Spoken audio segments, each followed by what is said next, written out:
Hey everyone, how's it going? Another episode of Ed Madison Podcast Project, and with me today I have a very special guest. I say special because I've known this gentleman quite a long time.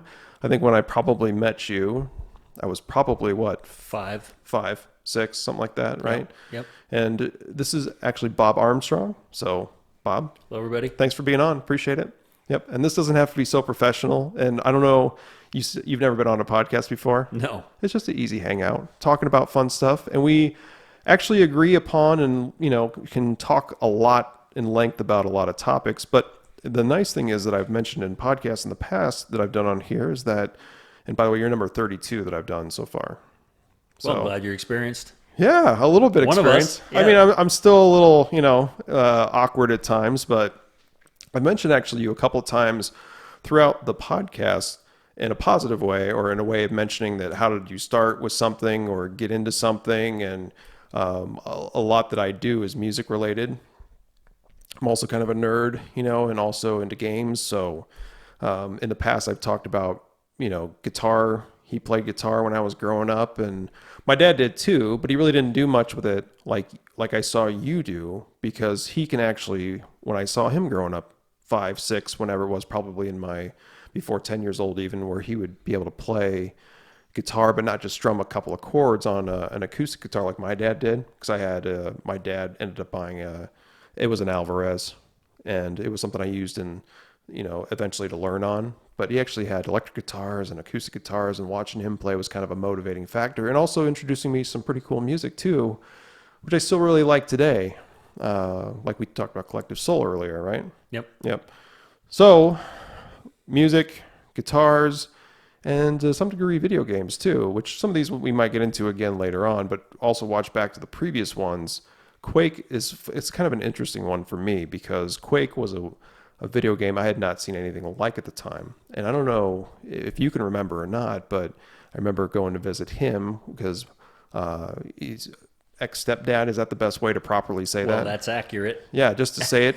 So Yeah, he's my ex-stepdad, but he's cool as heck. So I remember going over to mom's in their house, when I was younger, and he had this is back in the, when computers had thick backs on them, children.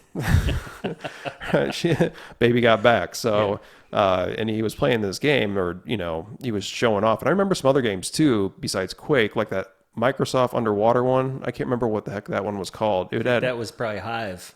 It was something like that. Yeah. But this game he was playing, it was called Quake. And I know a lot of you that know me have either, and maybe you've seen too, funny fact, and I can show you this later. I actually have some YouTube videos where I played through Quake and recorded it and recorded myself playing through the levels and getting all like the secret areas and stuff like that.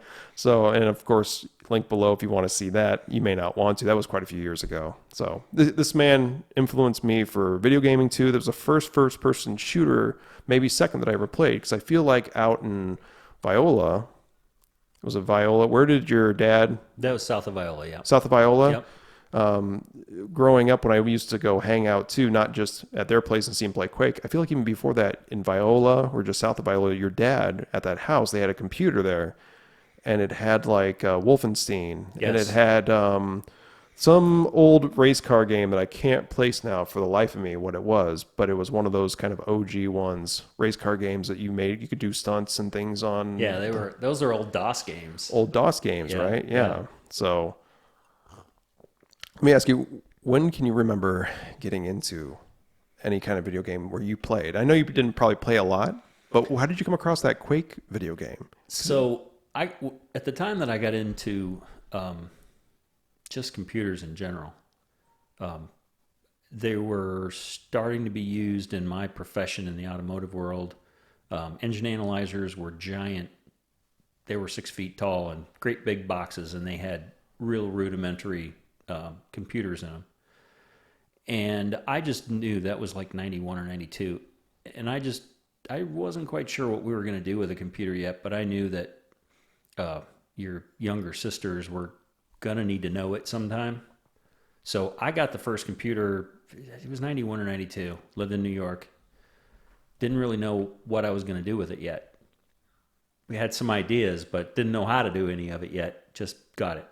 And at the time, there was I think a video store. There was a video store that had shareware.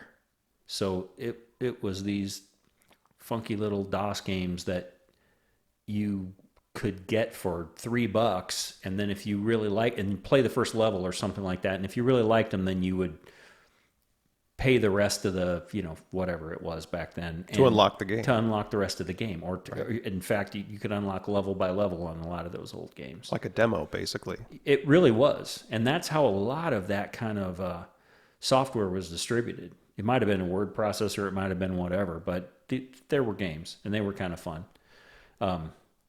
Keyboard games, and so that's kind of how I got it. And then I was talking to a student that I had in class, and at that time I taught technicians how to work on cars. And I was talking to a student that I had in class, and this guy gave me a disc that had all 6 levels of Wolfenstein on it. So that's like how I got that one. And then I think Doom came later. It did. So, and just to be clear, kids, I keep saying kids because I know I jokingly say kids for anybody that are young enough that don't know what he means by a disc. This isn't even a round disc. This wasn't even CDs yet. Not even a round disc. No, these were square. Three and a half? No? The Wolfenstein was actually on a 5 1/4. Like Ooh. These are like the real plastic floppy ones that you stuck in a larger drive and. Like Oregon Trail back in the day. Yes. Yeah. Oregon Trail. This was pre-CDs. Back then, CD drives were $500 or $600. So every computer had a 5 1/4 and a 3 1/2 drive, and so a lot of those games. That's how small they were. They fit on a disc or 2 or 3. So way less than any CD, or way less than a 600th of a CD. Like the biggest game back then maybe have been like 5 megabytes or something, right? No. Not even that. Kilobytes? 1 megabyte. 1 megabyte. Ooh. Yeah. 3 1/2s were like the later 3 1/2s were 1.44. The first 3 1/2s were 720 kilobytes. Just as a comparison, I don't know if you know this because you don't game much at all on the right. So I'm a console guy now, even though I have Steam and I have the old, first person shooters just for nostalgic reasons on the computer. Yep. But I feel like the latest Doom game that just came out, Doom Eternal, and I don't know if you've seen even video screens. It's just amazing what technology has done. I mean, I feel like the size of that game on my PlayStation is like anywhere from 80 to 90 gigabytes. Right. It's pretty funny. Compared to 1 megabyte, which is incredible. But that said, when you were 10 and playing these on that computer, they were very engaging compared to... Absolutely.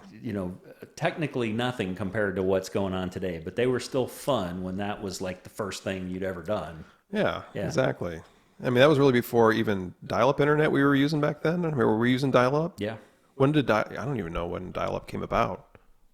I think dial-up came about, well, it was before I had a PC, because my first PC came with a modem, but it wasn't internet. You were calling like some bulletin board service. Like you were calling somebody else's computer, phone to phone, on the same phone line. Jeez. Yeah, it's pretty crazy. Yeah, thanks Al Gore for inventing that, right? Yeah, thanks a lot. Thanks a lot. Appreciate your help there. Just kidding. I don't actually know if he invented it, but that's what he always claimed. Yeah. I don't know. Anyway, so games were a lot smaller back then, but the Quake one was on a disc, right? Again, I don't know when discs or CD those came about where they were more mainstream and replaced the old 5, whatever size disc there was. It was probably 95 or 96. That's crazy. When CDs were when the drives got affordable enough that you could have one in a homeowner's PC. You still couldn't copy them. You couldn't write to them back then. Sure, yeah. Early 2000s, you could get a writer pretty cheap. Right. Yep. Burn music and things like that. Yep. And yeah, exactly. This computer doesn't even have an optical drive. It doesn't even have one, because you can download it all from the internet. I've got fiber here. Things are downloaded lickety-split, right? Right. Lickety-split. Yeah, I said that. So, which I feel pretty lucky to have fiber out here. Yeah, that's pretty It's a crazy. recent, We don't have fiber. A recent addition. I'm right in town in Rock Island. We don't have fiber. I'm going to We have cable. I mean, it's pretty fast. I'm not trying to throw it in your face or anything, but I got to look up what the numbers are because I can't even remember off the top of my head. It's like 256 down or something like that.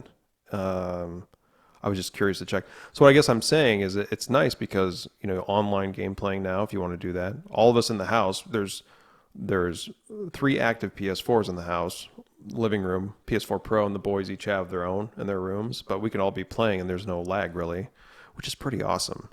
Back then though, like with the games we're talking about, there was no multiplayer. No. I mean, there was no period or, I don't even know what that was, but I guess getting back to what we were talking about as that loads up, because I was just curious. Quake was fun because it was like a first-person shooter, but it was way beyond. I feel like for some reason, I may have skipped over Doom and may have came back to Doom later. Like I played Wolfenstein in Viola, and then later on, maybe I saw you with Quake, and then I got into it where I'm like checking out the old Doom before Quake, Yeah, Doom was way older than Quake. For sure it was. Yeah. It was like just after like the Wolfenstein and things like that. But yeah, 279 down and 27 up. I feel pretty fortunate. They just started doing that too, and it's way better. It was cheaper and obviously way faster than MediaCom. Who do you have over in Rock Island? I've got MediaCom. MediaCom. I don't miss them, but I guess they weren't terrible. The service was terrible at times, where it cut in and out.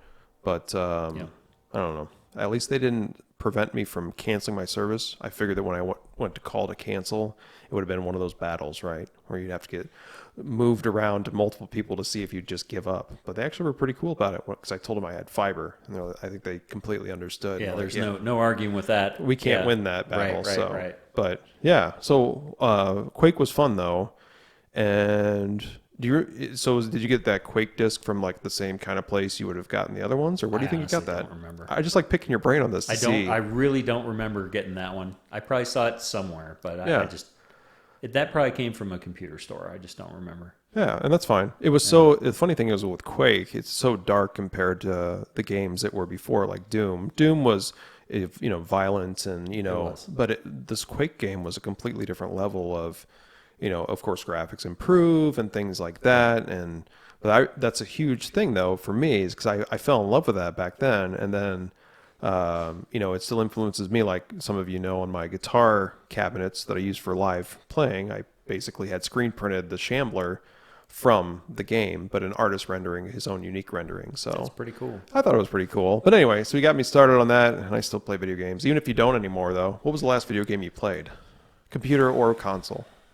It was probably like a racing game on Jacob's Xbox 360 or something. I don't remember. Yeah, that's cool. I just don't play games at all. I do streaming stuff around my house, but it's so that I have music everywhere. And oh yeah, absolutely. So what do you use for streaming stuff at your house? What do you for music? How do you listen to it? So I have a small server that I put together, and I use a subscription called Roon, Roon. Okay. And so some of my equipment is Blue Sound, and a couple of pieces are Sonos. Yep, like I got a couple of Sonos pieces upstairs. And then I've got a small pair in my office that are Kef. Well, each one of those has their own, their own phone apps and all that. So sure. I have some FLAC and MP3 files that are connected to the router, just DLNA served, or UPnP, either one.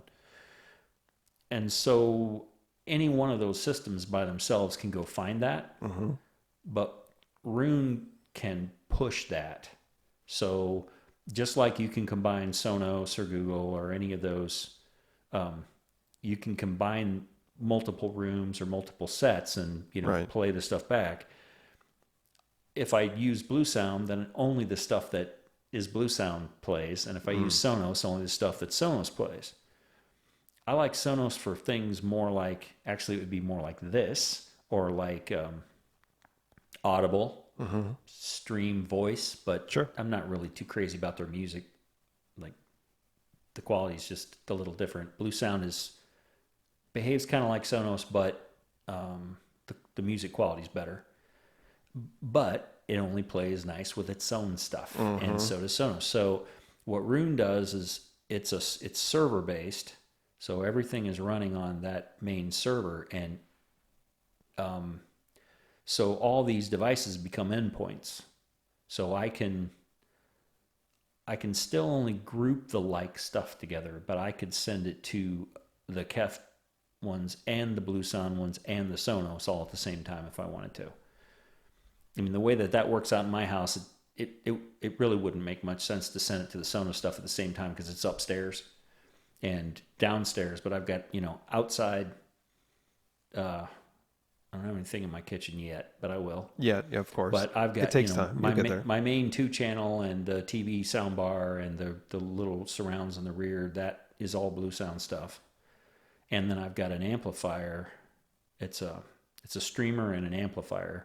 So that connects to hardwired speakers that are in my office and outside on the deck. Those I put in years ago when they were hooked to like a Yamaha receiver. Zone 2 of the, what was the stereo, the sort of living room stereo. Sure. But it's nice to be able to control it all from one point. So with Rune, it runs on a server, but you're still controlling it with a tablet or a phone. That's nice. Yeah. Yeah, you can control it anywhere in the house too, which is nice. Right. Right, exactly. The whole point of that. Think back to when, stereos were driven by amplifiers and, they were all wired no matter what. Nothing's wireless, right? Right. Like now my sound system in my living room, and there is a 5-channel Dolby Atmos, 3-channel soundbar, remote subwoofer, and then 2 satellite speakers. And, that back in the day, you had to run wires everywhere. Right. Like through either the walls or down on the ground. And really, you say back in the day, but even 2 or 3 years ago, their wireless existed, but it was so unreliable that if you were trying to stream music or movies, it just wouldn't perform. Just a couple of years ago, even. This one that's in here, because this TV used to be in the living room. Yep. And then this LG soundbar setup, actually, I think it actually came with, timed out, moved to the Chromecast, Chromecast. Anyway, so this LG soundbar actually came with it. There was a promotion back in the day. Nice. Well, yeah, that was nice, and it made a huge difference. But that's wireless sub though, cuts in and out pretty frequently. Unfortunately, I just don't know if it's because it's an older model or something like that. A lot of those though, you can make them hardwired. Yeah, I don't know if you necessarily can with either this one or the Sony one out there, but it was definitely a pain. So when I moved the TV and the soundbar, I'm like, yes, it's time to upgrade, and always looking for that reason. And we were talking off camera earlier. We spent actually a great deal of time talking off camera before we started this, but talking about looking for reasons to get things, like whether it's sound bars, TVs, or guitars, right? Which we'll talk about that home too. Improvement tools. Home improvement tools. If if you need a shiplap wall or something, you got to go out and get those new tools. But yeah, exactly. So, so for audio equipment, it's funny. I just got a text from Lacey. I hope that didn't cast in there. It didn't time out. She was trying to cast music and did it by accident. I thought maybe Google heard you say its name. No, I don't know what happened. That's okay. So I use Google in the house, though. Right. Google Home in the living room, in the garage, the band room.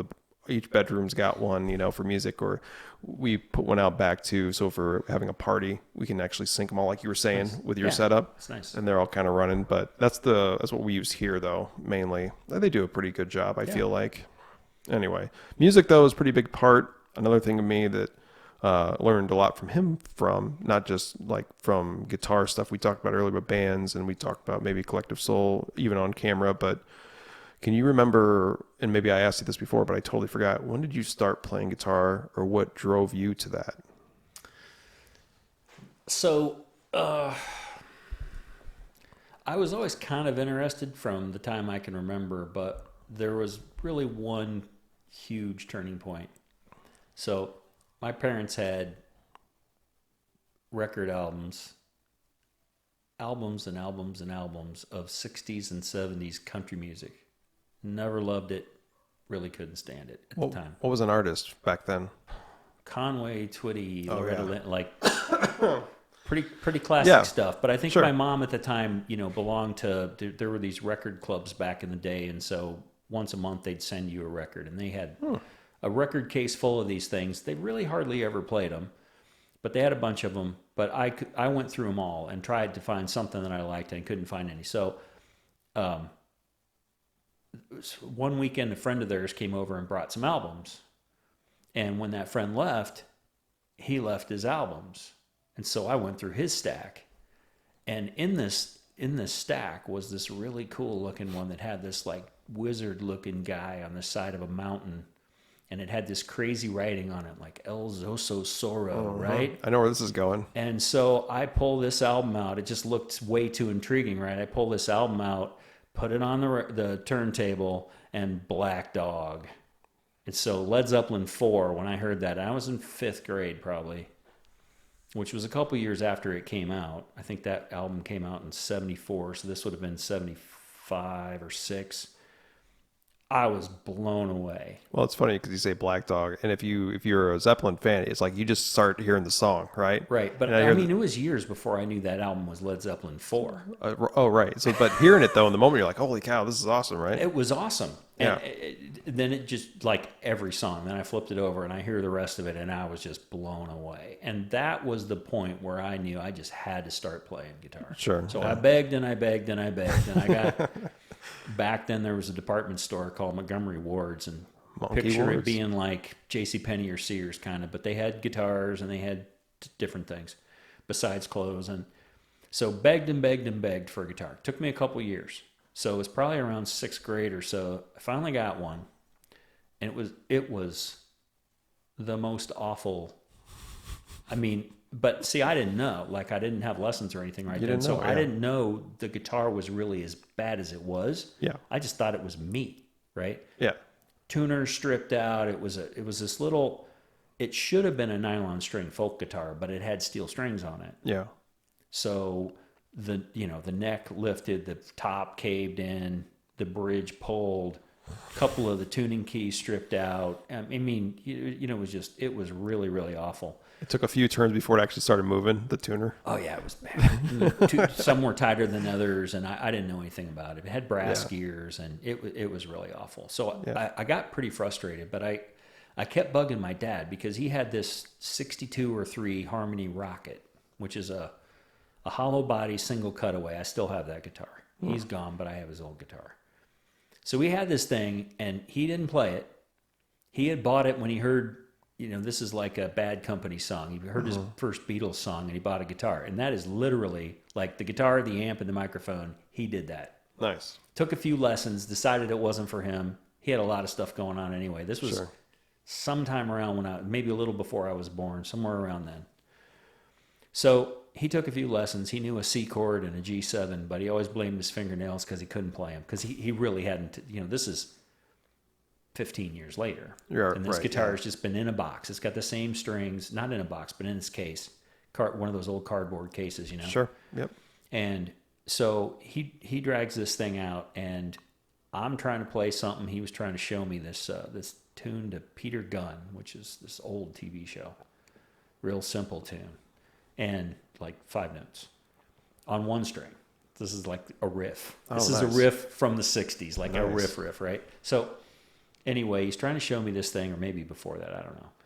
He's trying to show me this thing, and I just can't get it done on this guitar. Like, I'm fighting this thing like crazy. So he finally lets me. He sees how much I'm struggling. I'm like, you play it on here, and he couldn't play it on there either. So he finally lets me play this. Mind you, this is maybe years gone by now. So I'm going into 8th grade.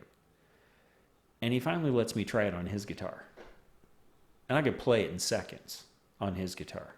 So he finally relented, and he let me, so this was a deal where I was at my dad's on the weekends, my mom's during the week. It's one of those deals. So he finally let me take this thing and really start to learn. And I was still mostly teaching myself. I had a couple lessons. I was still mostly teaching myself, so it was slow progress. But, I was pretty thrilled when the standard riff that you had to learn back then was Smoke on the Water. And so when I was able to play that on 2 strings at the same time, I couldn't play any chords or anything yet. Yeah. I could play them, but I couldn't change between Power them. chords.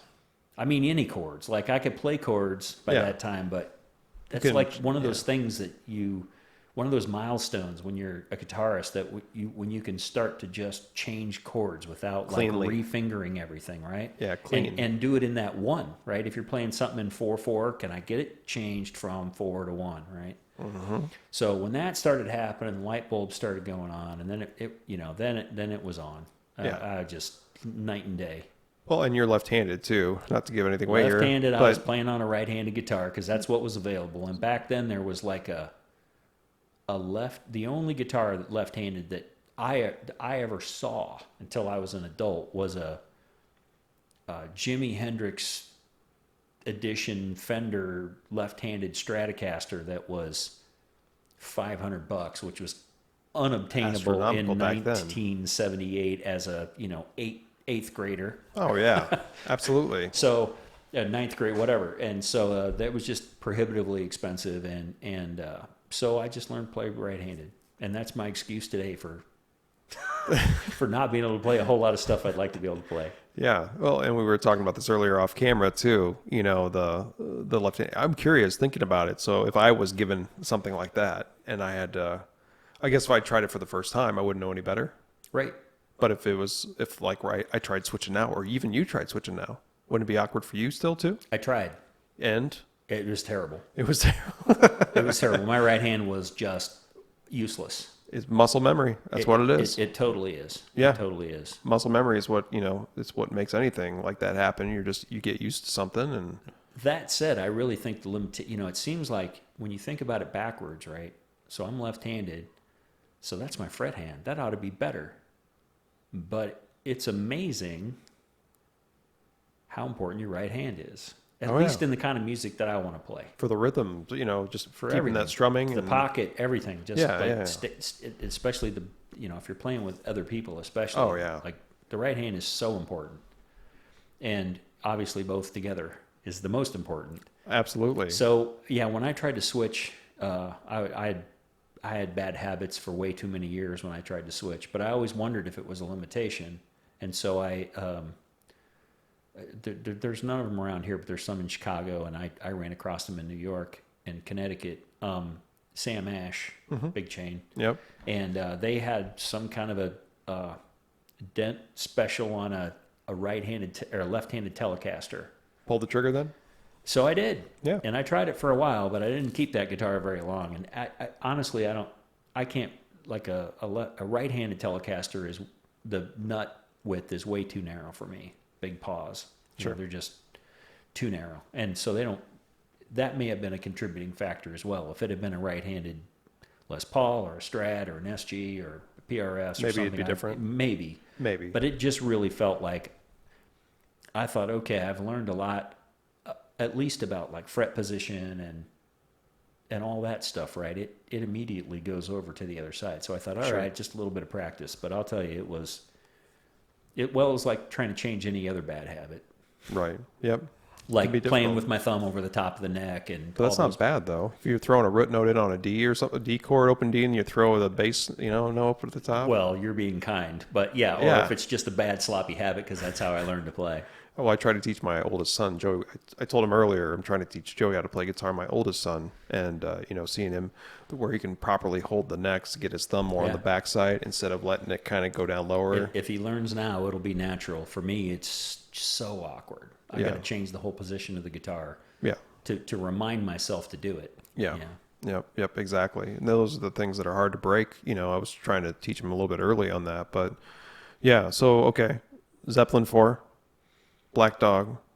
That was just the first song I heard, and that whole album just blew me away. And of course, now it's a big joke on YouTube that you can't play the one song that you cannot play in a music store. But Stairway to Heaven, I worked for so long to learn that song.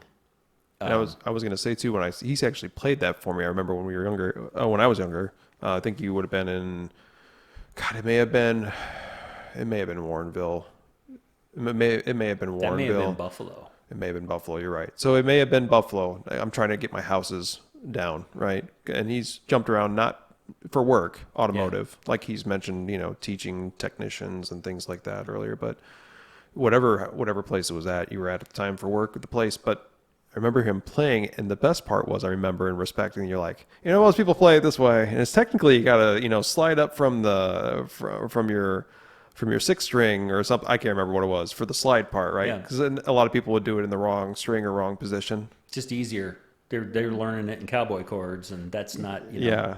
So Today, I think that's a pretty huge advantage to be able to, even if it's old stuff like that, like if you can find, now that you can find video, yeah, live video. like real video from when you could see that guy playing it, right? And you go, wow, That's how I learned. I air learned all that stuff. There was no tab then.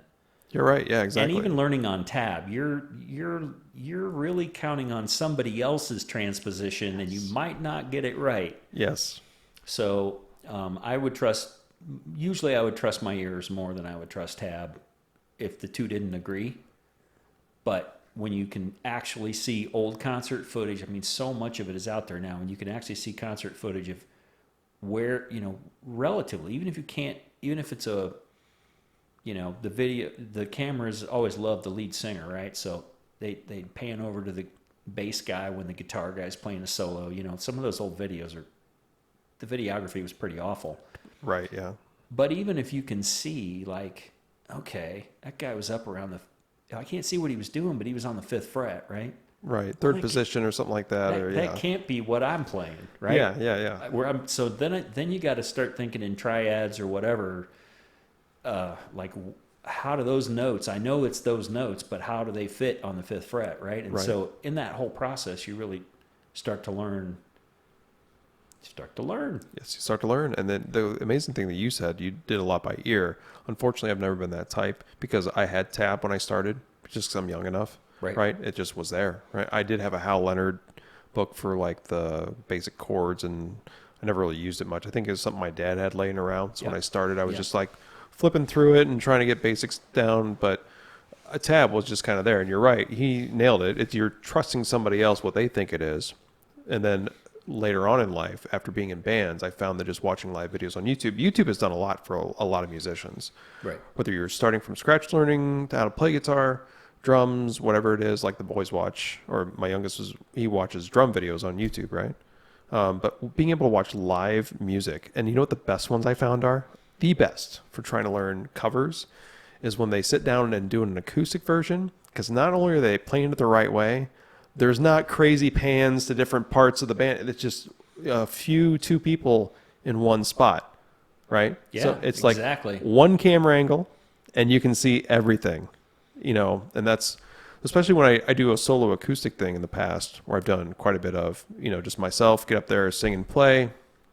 That's how I learned so many songs, just watching the acoustic sets that, like, they go to radio stations, right? And play for them there and just watch those and learn. It's pretty cool. The most troubling thing I've found when learning like electric guitar parts from bands, over time, if you watch a video from like 2000, right, it's different. They either get bored or they're playing it in a different position. I'm like, wait a minute, that's not the same way they played that before.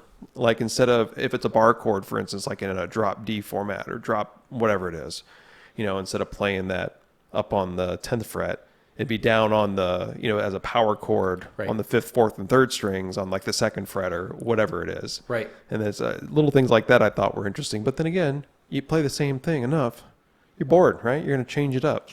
Yeah. Right. You're going to add ninths or whatever you want to add just to kind of... Or just a different voicing. You just moving it to a different spot. Exactly. Yeah. Yep. So I thought that's helped me a lot, is watching YouTube videos of live stuff. Acoustic, even if it is for an electric version of the song, because you can still see, that's how they're playing that riff, right? Yeah, exactly. Anyway, so... And you can hear it without all the overtones, because with gain comes a whole lot of harmonic stuff. Or different tracks, right? So, some of these songs, probably back then too, and maybe you can educate me on this, a lot of newer songs, they got different, maybe like 4 different guitar tracks on an album. Right. Of course, there's only one or two guys that play it live, but... It depends. So this is real nerd territory. So there was a guy in the 60s, his name was Tom Dowd. And Les Paul, the man. The man. Both of them were heavily involved in changing professional recording from going from 4 tracks to 8. Whoa. It's all analog. Yeah. But prior to them, like the first Beatles albums, for example, those were all done on 4-track recorders. So if they had 7 parts, they had to keep, they call it bouncing, they had to keep bouncing, so they would record the part and then they would actually record it off that track onto the track that already had other stuff on it. And they would just keep moving it over. What if you messed up? That's why, like, if you listen to early Beatles albums, most of those albums were mastered in mono in the UK. But if you get the US version, the record company that was here representing them wanted them in stereo because FM stereo was happening here and stereo was happening here. We got stereo going on right now with headphones, right? Exactly. So a lot of those early albums, you'll listen and you'll hear hard left, dead center, and hard right. That's it. Like everything is panned hard left, panned hard right, and everything else is right in the middle. Like there's no, you're not hearing like the band members in different places in the acoustic space, especially in headphones. They're really, exaggerated. Oh yeah, sure. And so this guy Tom Dowd, he had a huge influence on their last like 3 albums. He was also, he was involved in Cream, and he was involved in not Cream, Derek and the Dominoes. After that, oh yeah, Allman Brothers. He's the one that connected the dots between Duane Allman and Eric Clapton on the Layla album. Like this guy was hugely influential, but he's the one that actually like doubled the recording tracks so they could put more parts in there. So it goes way back. This is cool. 60. This is before, I was 5 when this was happening. Yeah, sure. Yeah, so That's pretty neat though. Is like, and now today, I'm sure with some of the pop music that's out there, I'm sure there's so many it's different. all that, it can all be done on a PC now, but a workstation or like DAW. All the stuff that was recorded in the 70s and 80s was going, many tracks, but it was in many cases still going on to analog tape. Right. And so they were doing a lot of tracks at the same time, and the tape is, I don't know how big it is. Looks like it's about 2 inches wide. It's a huge tape. Sure. But that was really through the 80s for sure. Yeah. And who knows what kind of, I don't even know what they've got now that they use in studio. I'm sure it's still a lot of big old mixers, analog mixers they're using, but I'm curious as to what new advancements are around the corner for that kind of stuff. I don't know. Or there's probably not much more you can do at this point, right? Or is there? Who knows? We'll right? Find out. Yeah, exactly. Because the economy of all this, like, this is just my opinion, but a lot of stuff that I've heard, there was quite a period of time since the early Napster days and all that where people are making less money from record, quote, record sales, right? Whether it's downloads or whatever, but legitimate paid copyright music, and they're making a whole lot less money on that than they once were because it's so easy to share the stuff, right? I think they get paid pennies on the dollar. Right. So then they're relying on touring. Mm-hmm. Merchandise. Right. So when record sales were the big force, the tours were to support that new record that was being released. Mm-hmm. Right. Radio play Sure. and tours were to support that big record that was being released. And it's been quite a while now that it's been the other way around. Like the tour is where they're making money. Well, given what's happened in the first part of this year, or so far this year, more recently, that is next to not happening. All these touring musicians are not been able to tour. So I don't know. I think the economy of all of that is going to have to drive whatever the next thing is. It's going to have to. I had a couple of gigs that got, of course, canceled after this whole thing started. I had like one gig Friday before it really broke out in this area where they canceled and shut everything down. But I had a couple or a few past then that I had to cancel, which makes sense. And then even the concerts that I was going to go to this year or this summer that I had already bought for, one is completely canceled. I was going to go see Tool again in the Quad Cities. And then they're going to reschedule next year. And then another one in Chicago at the Hollywood Amphitheater in, I forgot the name of the town now. I've been there multiple times. That's where I saw Slipknot for that one over there too. That's all getting rescheduled. Hold on. It just says Hollywood Theater or Hollywood Casino Amphitheater. God, I feel like it's on the tip of my tongue. Is that in Indiana then? No, it's in Chicago. Oh. It's not downtown Chicago. It's like one of the suburbs, but I can't remember. Yeah, but all that's canceled too. So You know, what's going to happen next? What are they going to do to allow for these big events to happen where you've got so many people that are right there?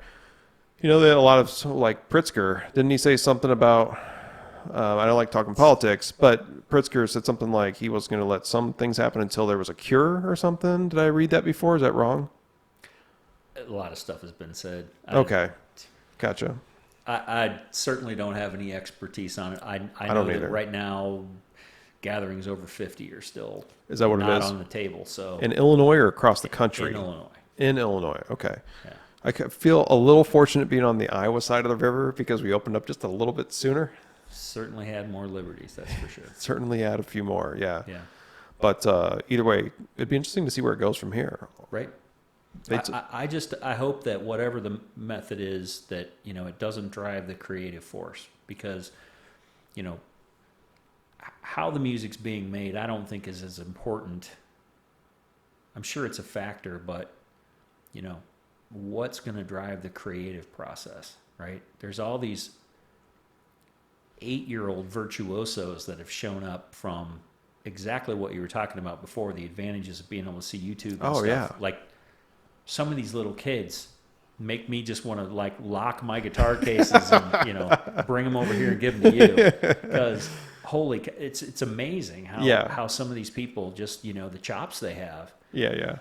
And occasionally you see one of those kids that actually are like playing with some dynamics and like some feel. I saw one of like a 10-year-old kid that blew me away. Yeah. Not just could play the notes, but this kid was playing it like he meant it. Mm-hmm. And he couldn't possibly have a broken heart at 10, you know? No, right. So I just hope, you know, whatever drives the creative force out there is what isn't lost, right? So the media, the means, technology is always going to be, you know, a huge advantage there. That side of it's going to get easier and easier. Already is pretty easy. But I hope that talent is not what gets, you know, like, I hope people don't go and start being, you know, getting into my business who should be musicians for, you know. Right, exactly. Hopefully we don't lose out on talent because of the situation. If that makes sense, like it doesn't happen because of something or another, a lost opportunity. Is that what you're getting at? I am. Like, for example, you know, you and I both like to play other people's music, but there's a whole lot of people that can do that, but there's a whole lot less people that make, like, you know, somebody asked me a long time ago, why don't you write music? Because I wouldn't buy any of my music. Yeah. I've never written anything I would buy. So if I wouldn't buy it, why would I expect somebody else to? And, you know, but I think that pool of people that can actually create that, like bring it out of thin air. Right. You know, there's been all these lawsuits from this person claiming copyright on that person, and that's another thing that's happening out there. Mm-hmm. Well, even bands like Led Zeppelin have been accused and, you know, brought to trial in the past too, but right. And so, you know, and whatever the results were of that one song, I mean, how much of Led Zeppelin has set the pace for the next generation? Oh my God. And that's 2-3 generations now, right? Hugely influential. So if those, you know, if whatever the next generation of those people get discouraged enough that they don't get into this and don't create, then I don't, you know, that would be the bigger loss for me. Oh yeah, absolutely. I'm just turning up your gain a little bit there. That said, I definitely am feeling the Jones for enjoying some live music. I'm ready. I'm ready too. I actually like the River Music Experience in Davenport.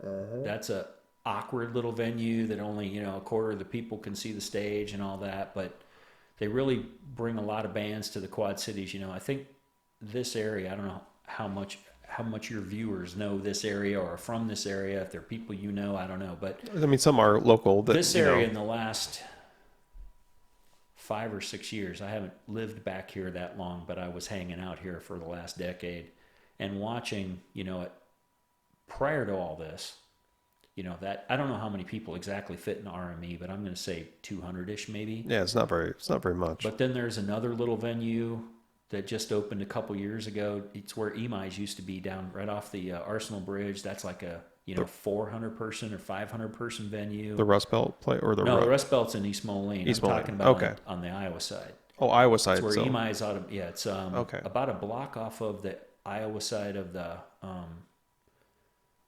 Arsenal Bridge. It's right downtown. And I haven't seen a concert there. I actually went to a wedding there, but it's a cool venue. And the Rust Belt, I happened to be there when they were sold out on Nathaniel Ratliff.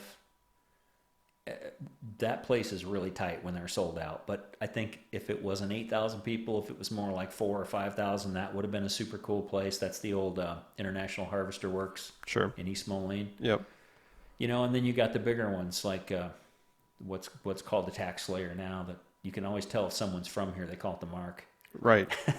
Which was 2 names ago, but you can always tell if someone's really from here if they refer to it as the Mark, right? Or even, they're a little bit older, so Iowa Wireless Center, they'll call it, or right. Yeah. That was after that, but it was built as the Mark. And, of course, yeah. And back before sponsorships ruled everything. Right. When I was teen, early 20s, and looking for music here, we had the Adler Theater is a nice venue. It is. But it was called the RKO Orpheum Theater back then. Palmer College, their gym. I saw a lot of concerts there in the late 70s, early 80s. It was usually about 125 degrees in there, and sure. But some really good concerts.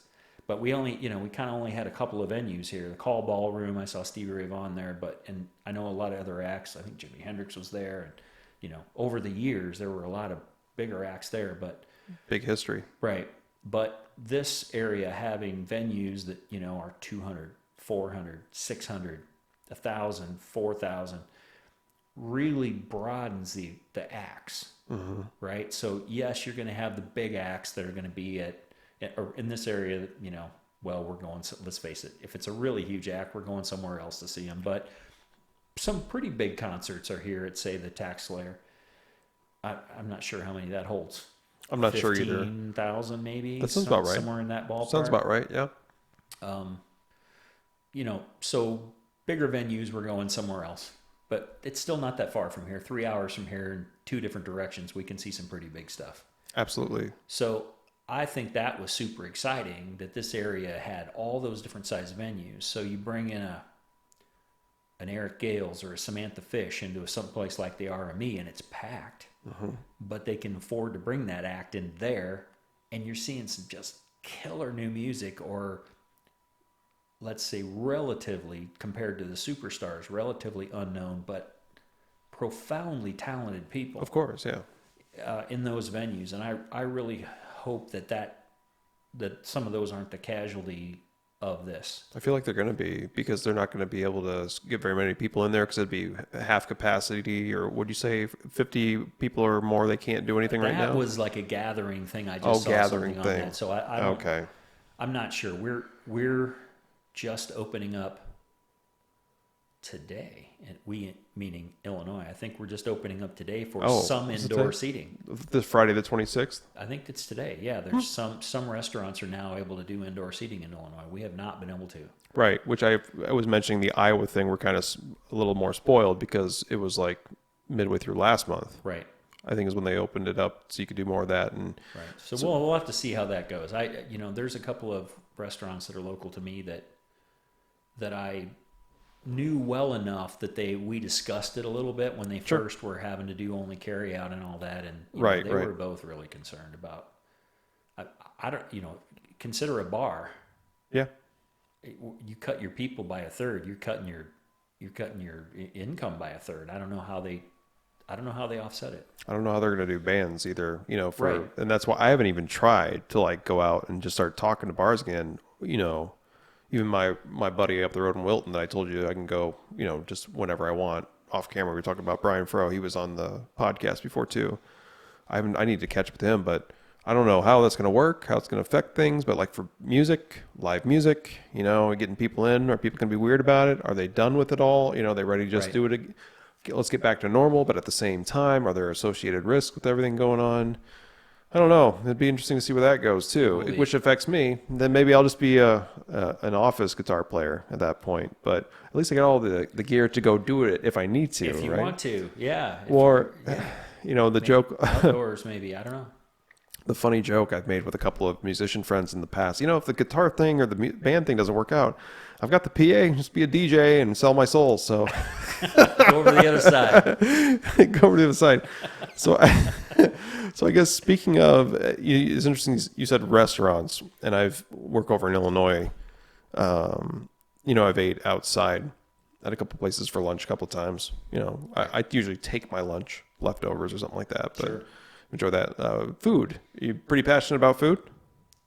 I don't know if your viewers can tell, but yes, you can say that I am. Yeah. Just be careful you don't slide too far out of the picture over there on that side. You may have to come a little bit closer to the mic too, just so you know. All right. So let me ask you this: what's a go-to destination for you? And I know we're in the Quad Cities, so for the Quad City friends, you know, if you're going out and you're gonna pick. What are three? I think of four major, probably Americano or whatever, Chinese, Mexican, Italian, which could be pizza. Or do you have like a favorite out of those four types of categories? I don't eat a lot of that stuff. So, what do you eat? I just don't eat a lot of like the pizza and that kind of stuff. But if you're going out, where are you going to go? What's your favorites? I actually there's a restaurant that's weird and quirky. If you're in the Quad Cities, go check them out. It's bizarre. It's like Halloween inside. I'm not a Halloween fan. Yeah. But it's the spirit of the place. And that's called Igor's Bistro. It's on 38th Street in Rock Island. It's right by the Saki Golf Course over there. Great people, and they have really good food. Like the guy just gets, you know, it's not like a tremendously complicated menu, but he gets good ingredients. You can taste it in the food. Yeah, sure. The other one that I really like is a place downtown Moline called Cafe Fresh. Just fantastic. And it kind of serves a little bit of everything. They have a lot of everything. Yeah, you can get some. You're not going to get like greasy bar food kind of stuff there. You're going to get. They have great salads, but they also have grilled stuff. Amanda Batista is the owner of that place, and they really just do a fantastic job. If you're trying to eat healthier, you want to eat totally yummy with some other people that want to eat healthy, that is a great place to go. Good place to go. Yeah. There's a little probably my favorite Mexican place is out in West Davenport, Nolly's. So good. I think down on is that on River Drive or Second? Oh, it's downtown then in that area. It's West Davenport. It's out kind of where I'm not sure if it's still Oscar Mayer, but out that way. I know a lot of people in West Davenport like Gonzo's too, but that's more up on Gonzo's is cool. That's Marquette. Yeah, that's a good place to go. You know, I mean, there's a number of good places for Mexican stuff. I've heard I don't eat pizza so much, but I've heard Low Pies is really good downtown Davenport. I've heard that. Yeah. I know some. I don't really know the two guys that run it. They're brothers, but I know several of their relatives, and I've seen a lot of other people enjoying it. So okay. I've heard that's pretty good. Over in Rock Island, that Leonardo's place is supposed to be top notch too. I feel like it's Leonardo's. It could be something else. It's funny that you say Leonardo's because that's from Buffalo, New York. It's called. I know which one you mean though. It's on 11th Street. I can't think of the name of it. They're only open from like 4 to. They only open at a certain time every day. You know, they're not an all-day thing. Evenings only, and they're apparently super slammed every time. Yeah, if you like the thick, I'd say that's probably the best, let's say, Chicago-style pizza that I've had in the Quad Cities when I did eat the stuff. Sure. Yeah, I'm trying to remember what it's called now. There's a cool place over on East Kimberly. It's called, I think it's called the Treehouse. Yeah. So we actually ate there a couple of weekends ago. And we had a flatbread pizza, and we also had something else we split too. But it was really good. We ate there. The owner, I don't know what his name is. I've talked to him quite a few times. He's a real foodie. So got the care right. Yeah, and he always kind of hangs out there. Like Anyway, but that's a good place too. But what's cool about that place is before everybody was living and dying on whether they had outside dining. Yeah. That place, half of their seats probably are outdoor, and they're right on the bike path that runs through Bettendorf. Yeah. So you can literally there's a big bike rack out there, and people who are biking in groups can ride up there, eat outside. It's a pretty cool place for that. They do a good service outside, and I've had a number of things there. It's pretty good food. We liked it too. It was pretty good. Let me ask you this then: cooking at home. Yes. Do you do it? I do. What do you? I would starve if I didn't. Oh, of course. But what do you like to cook at home?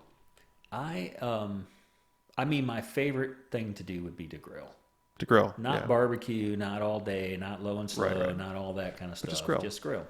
Gas or charcoal? I hate to admit it, but it's gas. It's easy. That's what it's. You know what? It's not bad too. It's easy. It's pretty good. I've got a Weber out there that does a pretty good job. I've got an old. Mine is a Bro. It's like a Bro King knockoff that Lowe's had. But it still works good. Yeah. It works great, and every time some part dies in it, I go to Canada and get like the real stuff as it died. Like it's actually not a knockoff. It's an actual Bro King. But it was branded Lowe's. Oh, okay. So once I found that out, the first the little plates rot out and all that. I've had it for 10 years. Yeah. So as things go bad, I know where to go get the parts. Yeah. And it works great. But it's a better grill than it is a barbecue. It's one of those that it's got probably one too many burners, and so you're not going to stick it on 275 and keep it that way for 4 hours. It just won't do it. It'll just keep climbing and climbing and climbing. So.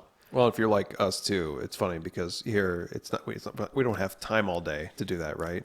You get home. I'd love to have one of those Kamados, the green eggs, the lump charcoal, and all that. Honestly, I don't even want a day want investment to grill. No, I don't even want that. I just want something that's going to be good food in a short amount of time. Because speaking of, if I want good ribs, Jim's Rib Haven is right down the hill from me.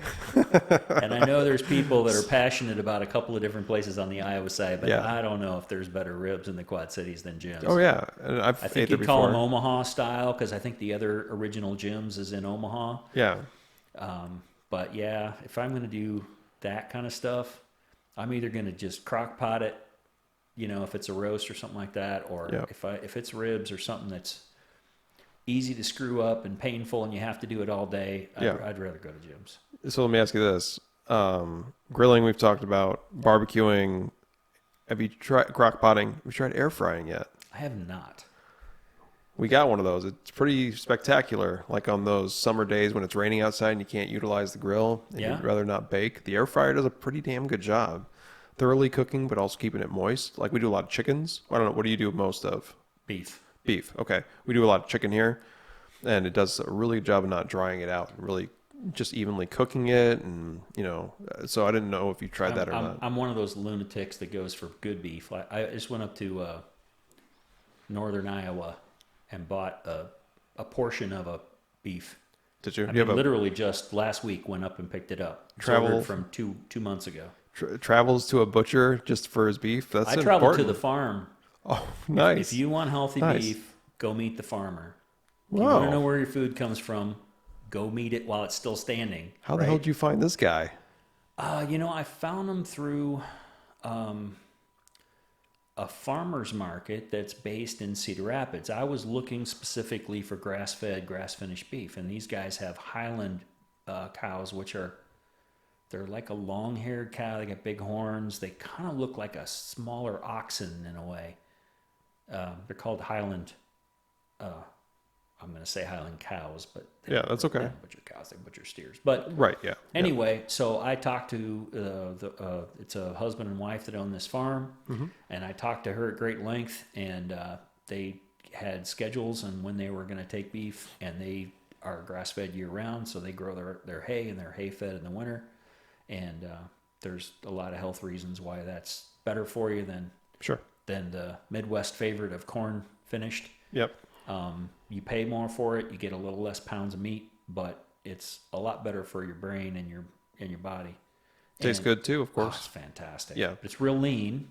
Yeah. It's so you got to like the whole 2 minutes, 2 minutes, 2 minutes, 2 minutes for medium rare 1-inch steak. You you go like 5 minutes total instead of 8. So it's kind of weird. Oh, It looks yeah. a little different. So you got to learn a little bit about it, but it was a great experience, and couple was fantastic.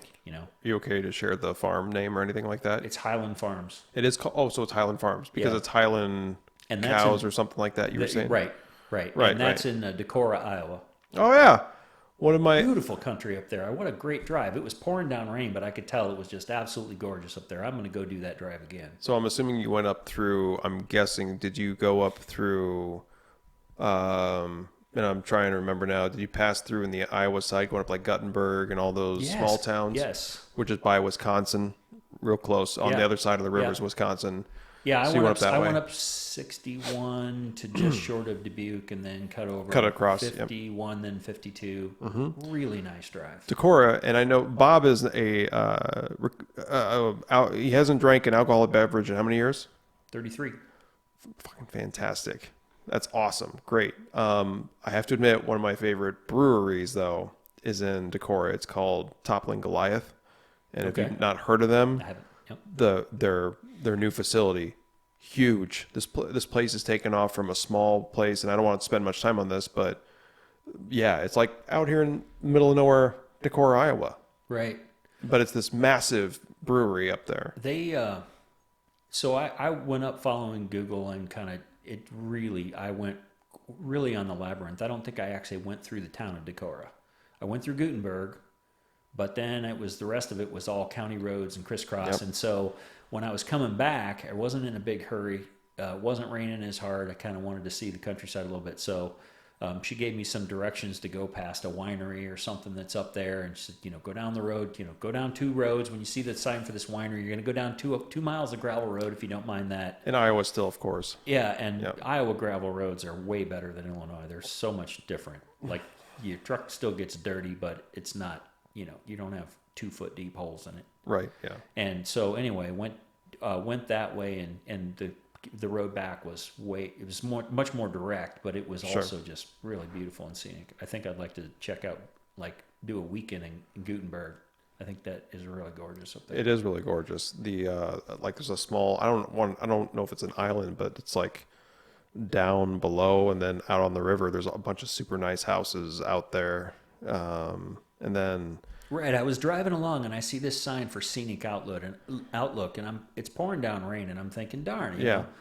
And I look, and even with the rain and everything, I look just to my right as I'm driving past that, and I'm looking over this river valley that was Yeah. just stunning. Oh yeah, absolutely. So Bellevue is another good one up there. Yeah? If you've ever been to Bellevue, Iowa before. I'm not. Another beautiful overlook of the river, and there's like a national park there too. It's up on top of the hill that overlooks the small town, and you can see the river, and it's pretty cool. There's a lot of cool places like I that. saw a sign up there for a Froelich Museum. Yes. And John Deere, I don't work for John Deere, to be clear, but that green is in my veins. Yeah. My two different grandfathers traded their mule teams in on their first John Deeres, and like that long ago. Yeah. And so anyway, Froelich was the forerunner to the Waterloo Tractor Company, which was later bought by John Deere. So Froelich is actually the ancestor of John Deere's, not John Deere, but John Deere tractors. Yeah.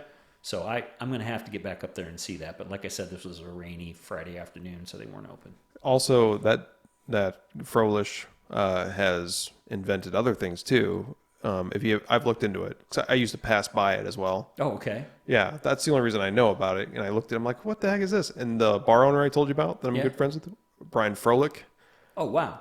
So that's how he pronounces his last name. Okay. Spelled the last. I'm like, I said, hey, is this like your family member up here? With the tractors, and apparently he invented some other things. Like Yeah. I think it was maybe indoor air conditioning or something crazy. He helped Wow. be a part of. I don't know. Anyway, so he said, nope, no relation. But I actually did not remember or know what you just said, that how that developed with the tractors though. So I have one in my garage in Froelich? town in Rock. No. Oh, okay. There aren't any existing ones. They're okay. all models. No, I have a 38 John Deere B in my garage in Rock Island. in no town. big deal.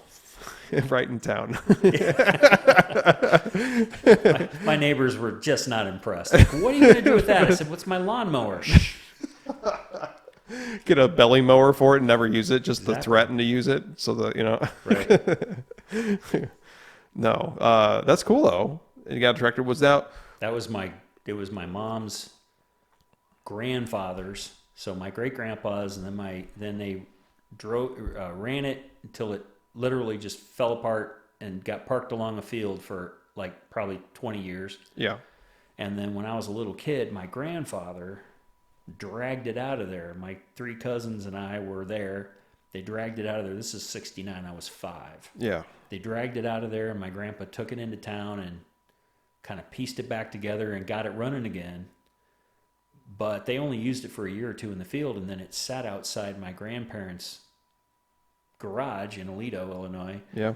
the whole time I was growing up. So my cousins and I climbed all over this tractor, drove it 100,000 miles, sitting still.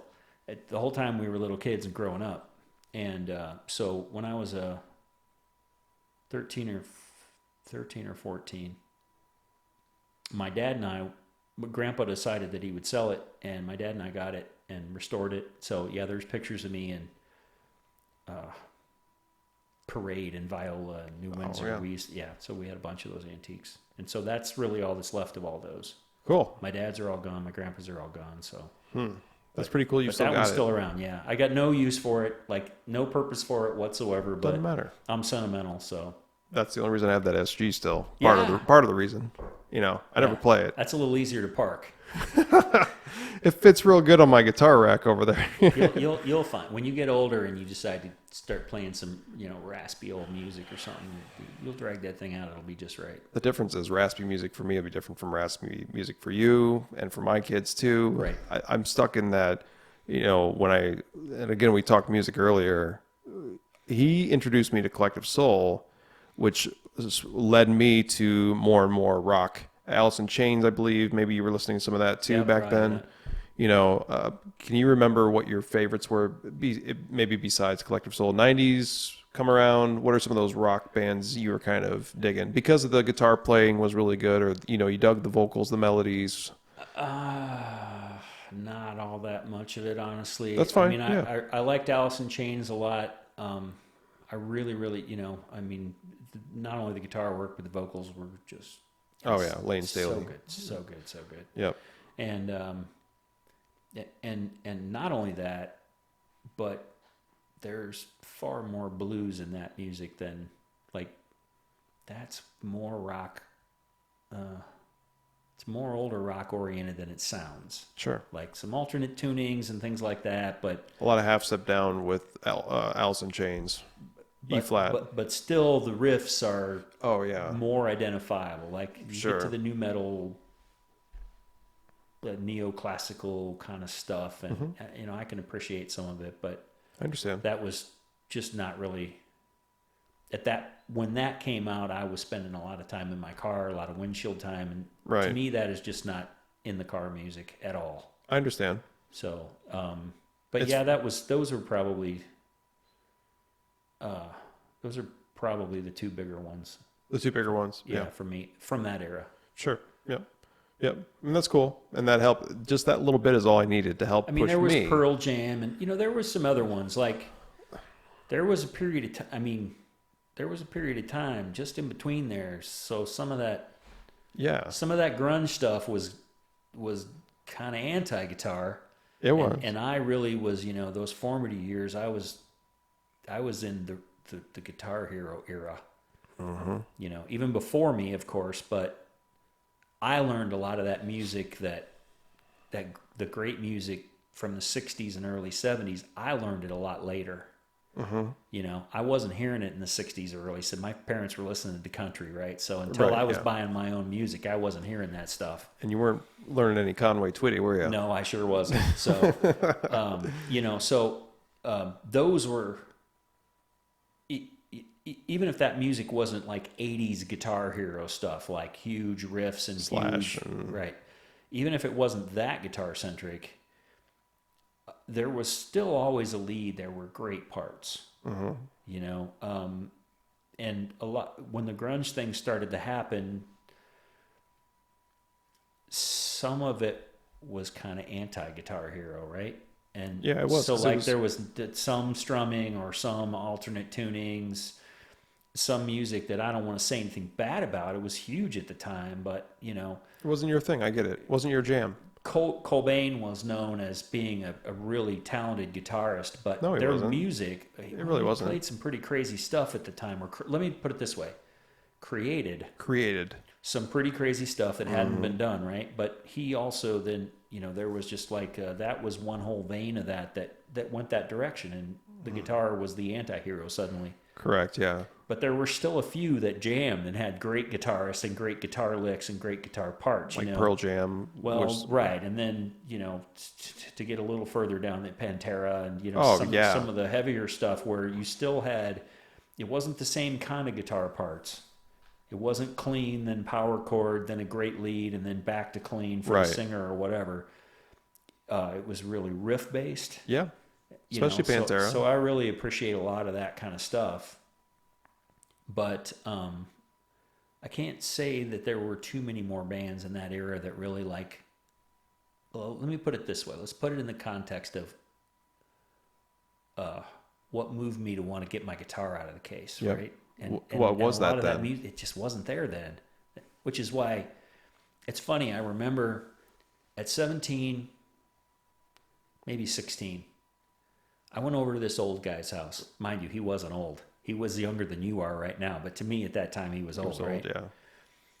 And you know, this guy had the wife and the kid, and clearly the house revolved around he had a young child, and the house revolved around the young child.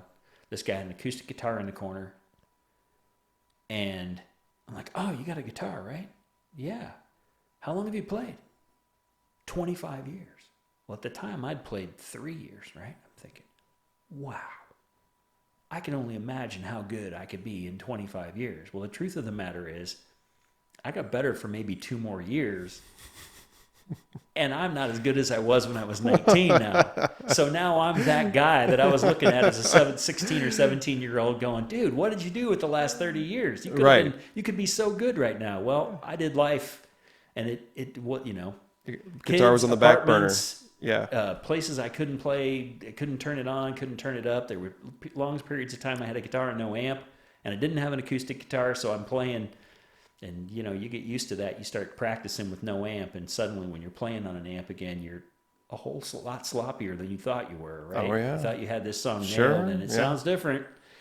And so there's just been long periods that life is just, you know, I've spent a lot of time on the road, spent a lot of time traveling. When I was on the training gig, that was, you know, a decade. Right, yeah. And so excuses. I'm still falling back on I'm left-handed.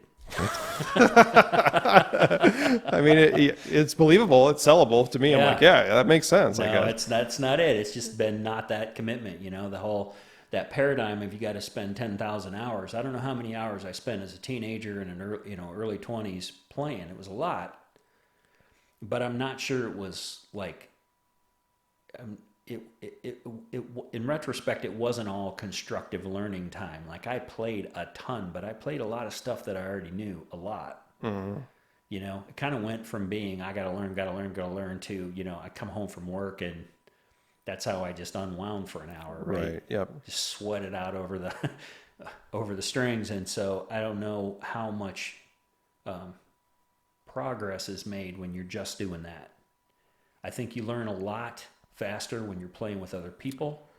If you're fortunate enough to play with other people that are better than you, learn from them. But even if you're not, if you're just playing with other people, you will get better.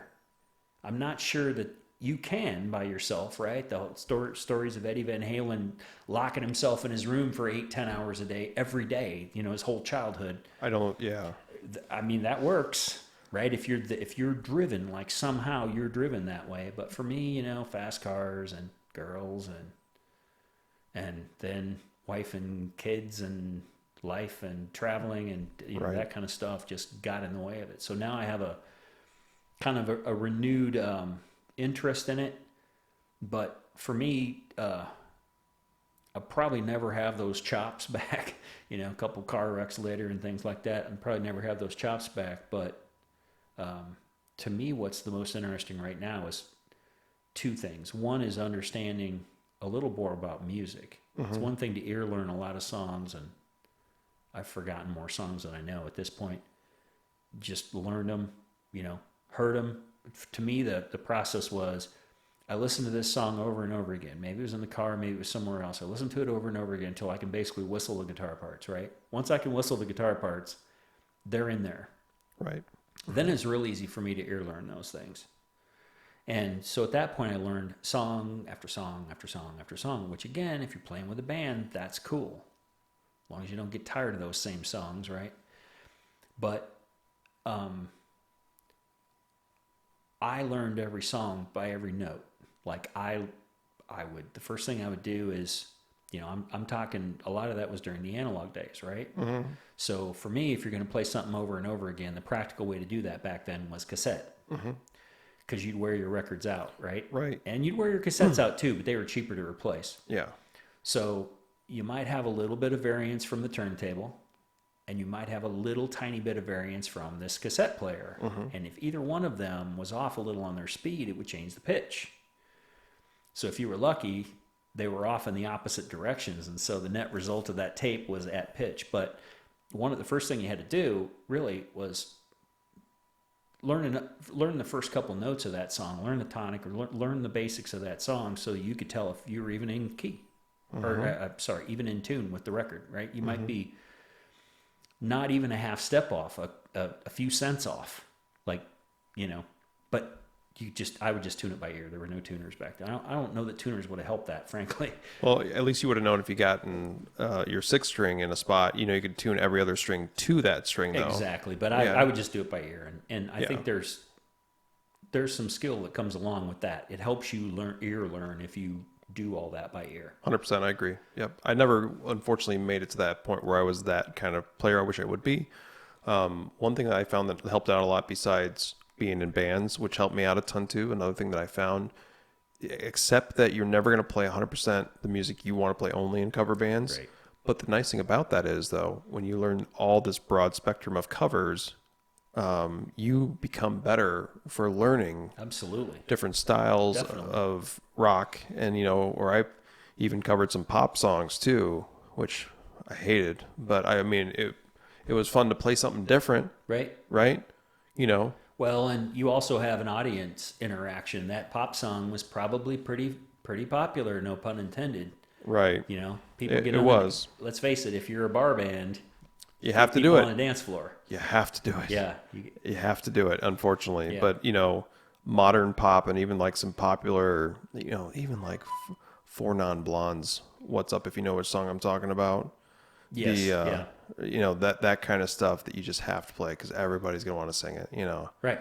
Oh, and then you just smile Go and play again, through but it. you just do your job. That's right. It's like a job. Yeah. Unfortunately, it feels like it when you have to play songs when you can't stand them. But as long as everybody's happy, that always brings like a smile, and Right.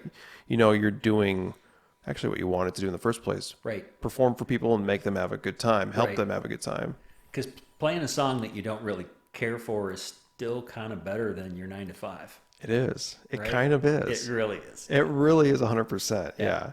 And you get to do something you love to do. Whatever that is for you, make sure you're doing it because you love doing it no matter what.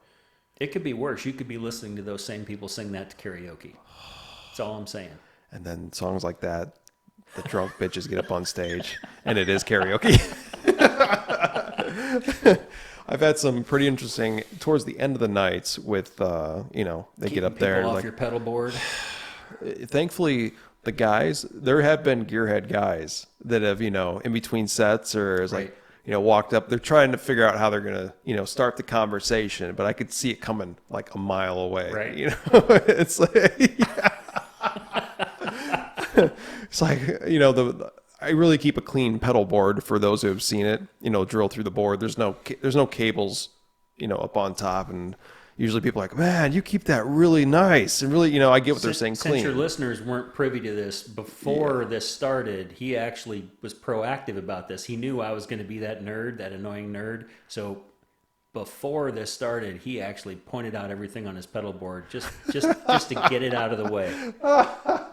I mean, I'm a nerd too, so I appreciate it. I'm not a real pedal nerd like some people are. That's got a closet full of them or Right. a shelf, where they've Yeah. got them all. Oh, which one can I play with and tinker with Yeah, it's today? your backdrop. Yeah. No, Yeah. I mean, I get that. For me though, the sampling of what I have, I feel like is good enough to kind of give me a broad spectrum of sounds. Those H9s are pretty awesome. They have hundreds of effects I'll never touch on a live setting, but man, just noodling around here at the house is so much fun. Just to go through them all and experience them. And it even has a bunch of bass ones too. I don't play bass in bands, but I have like having the amp and the bass is just to kind of noodle around on here, play some songs. So A friend of mine came back from vacation from North Carolina, and she came back with an instrument called a woodrow. I don't know what that is. I didn't either. So a woodrow is like an upright version, it turns out, of a mountain dulcimer. Oh yeah, I've got a Dulcimer actually. Okay, so this particular one is a 4-string version. Some have 3, some have 4. Oh okay. So it's basically the way that this woodrow is worked out is it's DAD, so that there's a pair of high strings that are the same. They're in unison. So I know some mountain dulcimers are that way and some are not. So there's 4 strings, but there's basically let's say a lower D, and then there's an A, which would be, let's say, replace your G string. It's tuned to A. And then there's 2, they're like 17s. So they'd be the size of a B string, but they're tuned to D as well. So when you think about that, it's DNA, everything's DNA. So it's the tonic and the fifth of a D. And then the fret spacing is in the major scale. So there's no, where the first fret would normally be, there isn't one. So there's 2. I'm going to say this in guitar terms. Okay. So on the woodrow, it's 1, 2, 3, 4, 5, 6, 7. Okay. But in guitar terms, it would be the 2nd fret, the 4th fret, the 5th fret, 7, 9, 10, 12. Interesting though. And who created that? I wonder. The guy, I think the last name of the guy that Woodrow created it was is Woodrow. Yeah. the Dulcimer, from what I researched before, is that it's just a filler for mountain music, right? The Dulcimer is a detuned instrument that, is totally like bluegrass, mountain. Right, exactly. Yeah. Just kind of it's not a lead instrument. It's like a filler kind of thing. Except that on this woodrow, because those 2 high strings are, it's a weird little instrument. It's one solid piece of cherry, like the neck and the body's all one solid piece of cherry, and then it's so long. I don't know what the scale is, but it's short. Pretty close to a Dulcimer. Yeah, and it's got a spruce top, but it's thick, like an arch top kind of. Sure. And the thing is weird because it sort of sounds like a mandolin if you're playing like a melody, if you will, on those high strings. And because the body is so thin and so solid, it has more of a banjo attack. Okay. And frankly, I'm not really that familiar with a mountain dulcimer. They look more like a violin, right? Correct. So The way it's curled and everything like that. right. Where the Even the headstock arch is. top, the way the arch top and everything works on them. So True. Yep. F holes. Right. So this is an F holes. This is one sound hole, and it's the top isn't really free to move much. It's got a floating bridge, kind of like an arch top hollow body guitar, and it's a really interesting little instrument. But one of the things that her idea was, well, I'll be able to play along with you. Well, she doesn't play an instrument. Had played guitar a little bit sometime in the past, but that was her intention. We'll be able to play something together. Well, what that turned into was me tuning my guitar to D, Just to be able to play with. right, and then yeah. just playing along. But so it really, so that little instrument though, really made me put to, like, really, really cement in memory how the major scale works. Like, most of the music I have, like dominant 7s, right? Rock music, blues. Sure. you're not playing the major seventh. You're playing dominant seventh usually, right? So the major scale to me is like how annoying YouTube guys describe what the minor scale is. Just because I really just didn't know much music that was in the major scale. Like, sure, yeah. And so that little instrument with its weird fret spacing really cemented the major scale because every fret is in the major. That's what that odd spacing is. Yep. And so, it cemented what notes that F sharp and that kind of stuff, right? Like, sure. I don't even have to think about it now. But the other thing that I noticed that this person that really didn't play at all, basically, if you play across any fret bridge, you've got the tonic and the third. So it's kind of ironic, but it's kind of a power chord.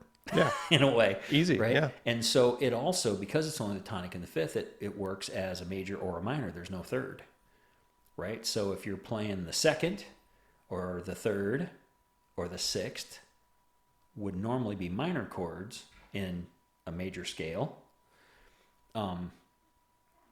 It didn't matter. You could play them that way, right? So it was interesting to me after noodling with this thing for a while, as I noticed that this person that doesn't really have much of a grasp of music at all, and not really a stringed instrument player too much, migrated towards 1-4-5, which is the basics of every song, rock and roll and blues song ever, and even a lot of, right? So, but that progression, and it's just interesting to me. Like there must be something profoundly natural about it all. I don't understand it that well. I just thought it was interesting to see somebody that's not musical but has a good ear for music migrate towards, just a run of 4, 6, 5, 1 or 1, like some of those basic Nashville numbering intervals that are in so much popular music, right? If I could really quick, because a lot of people that if you're watching this portion and trying to figure out what does 1-4-5 mean, it's basically look at a chord progression of 1. Let's say we start with G, right?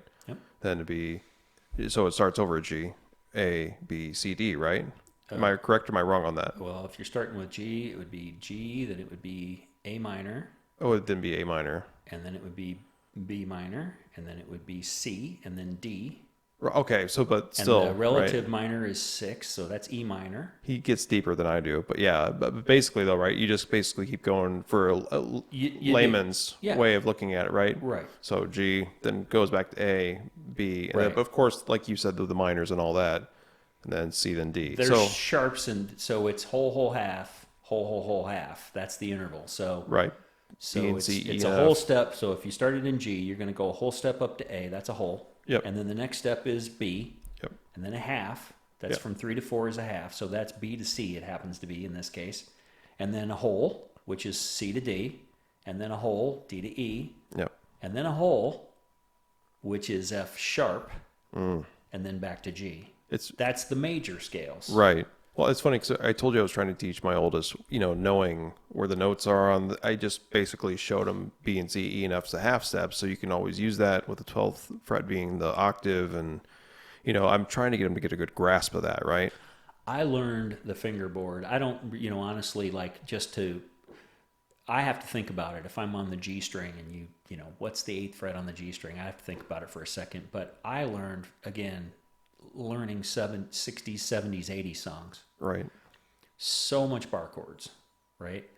I learned 3 of the strings by accident, like what every note is on the both E's. Of course, if you learn one E, you know both. Yeah. And the A, I learned all those notes from playing 70s rock songs because it was E and A form bar chords. So much of it was. And I'm not a lead guitarist at all. It's laughable that I was the lead guitarist for 2 different bands because I have never been a lead guitarist. It's but like I me. was the lead guitarist, but not That's like me, right? Oh, bad. So minor pentatonic saved me. But all that music was really bar chord based. Even if it wasn't, if you were in a band and you're playing to a singer, you can play that song bar chord, right? So you were talking about, having learned with tab and stuff like that. Well, when I was trying to learn these songs, you could buy that you could buy some of the sheet music, but it was written for, even if it was guitar music, Piano. it was transcribed from piano. And then it was sort of, quote, the easy way. So everything was a major, and everything, it was a whole major, a whole minor. So, and it was also in the first 3 frets, typically the way all that music was written. So it was cowboy chorded. Yeah, yep. So no chunking with the right hand or any of that. You're not going to do any muting with an open G cowboy chord. You can, but it doesn't sound the same. It's not as an E form bar chord in the middle of the chorus to Stairway to Heaven or whatever. Right. Or Riding the Storm Out or whatever. Pick a song. Pick a million of them. A million of them. Yeah. Scorpions, whatever. It's funny too. I don't know if you can appreciate this. I remember listening to an interview with a newer rock guitar player, and he's like, there's all these great people in the past that have done these songs, but there's only so many notes there's only so many notes on a fretboard, so it's like, how do you make something fresh and new out of what's already been done a million times, right? Like you said earlier, I played like a part of Hey Jealousy by Gin Blossom, just messing around, do a little bit of, distortion, lead, clean stuff, and we did some solo. And he's like, oh yeah, because it kind of had the form of like Sweet Home Alabama chords or something like that. You said? Well, it was no, that was on Collective Soul. I'm sorry. That was on Collective Soul. Collective Soul. Yeah. Yep. That's what I meant. I'm sorry. No, your format there followed like early Def Leppard songs. That's right. Where it went really from early, like On Through the Night and the Hey Blossom or Hey Jealousy Gin Blossom song we're talking about now. A clean pick note parts. They were kind of based on a bar chord loosely. Picked clean notes during the verse and then heavy chords during the chorus, or not even chords necessarily for those guys. They were pretty riffy. Yeah. And then, fast, heavy leads, and then back to clean for the, it was that was 80s for sure. Yeah. Yep. Which came, Gin Blossoms probably started, I'm guessing, around late 80s, early 90s, I'm guessing, or... Maybe. I don't think I heard them back then. I don't know. Maybe they were... I don't know. I'm just throwing that out there. It's kind of funny. Some bands you find out, you've only heard them for, you heard them for 2 or 3 year window when they had a hit or two, right? And then you find out they were around for 17 years before they broke out and had that hit, right? Exactly. Well, you mentioned Pantera earlier, because Pantera really wasn't... As they're known, Pantera, they started off like 80s. The guy sang Higher or something like that before Alsamo or whatever his name is, was doing the kind of growly, aggressive vocals. So, Yeah, it's pretty crazy. It is crazy. So all kinds of music. The only thing, so you mentioned earlier something you can drive to, right? Earlier we were talking about music, and nothing really was something, something you would drive to. Right. So I want to spend a little bit of time on one more topic before I kick him out of here, and he's probably got things to do too. But cars, we're both in automotive. He's been in automotive. How long have you been in automotive now? Since when? How old were you? I professionally started in 1983. So that's the year I was born. I was born in 83. I've been in automotive, started in the detail department at Krieger's Muscatine when I was like 19, I think, as a second job. And then went into sales around 20 years old. And then, so I've been in the automotive, dealerships, training and all that. And he mentioned training without mentioning company names and stuff. But cars is a big part of both of our lives, right? In one way or another. Yep. I remember this too. Figured I'd share this. The first truck I ever had was a 91 S10, regular cab, 4.3, two-wheel drive. And I remember you hooked me up with those Blizzaks. Yep. I remember that. Yep. And then I don't know which location or you were at the time, but got those put on. So tires is important. Snow tires, how important are those anymore?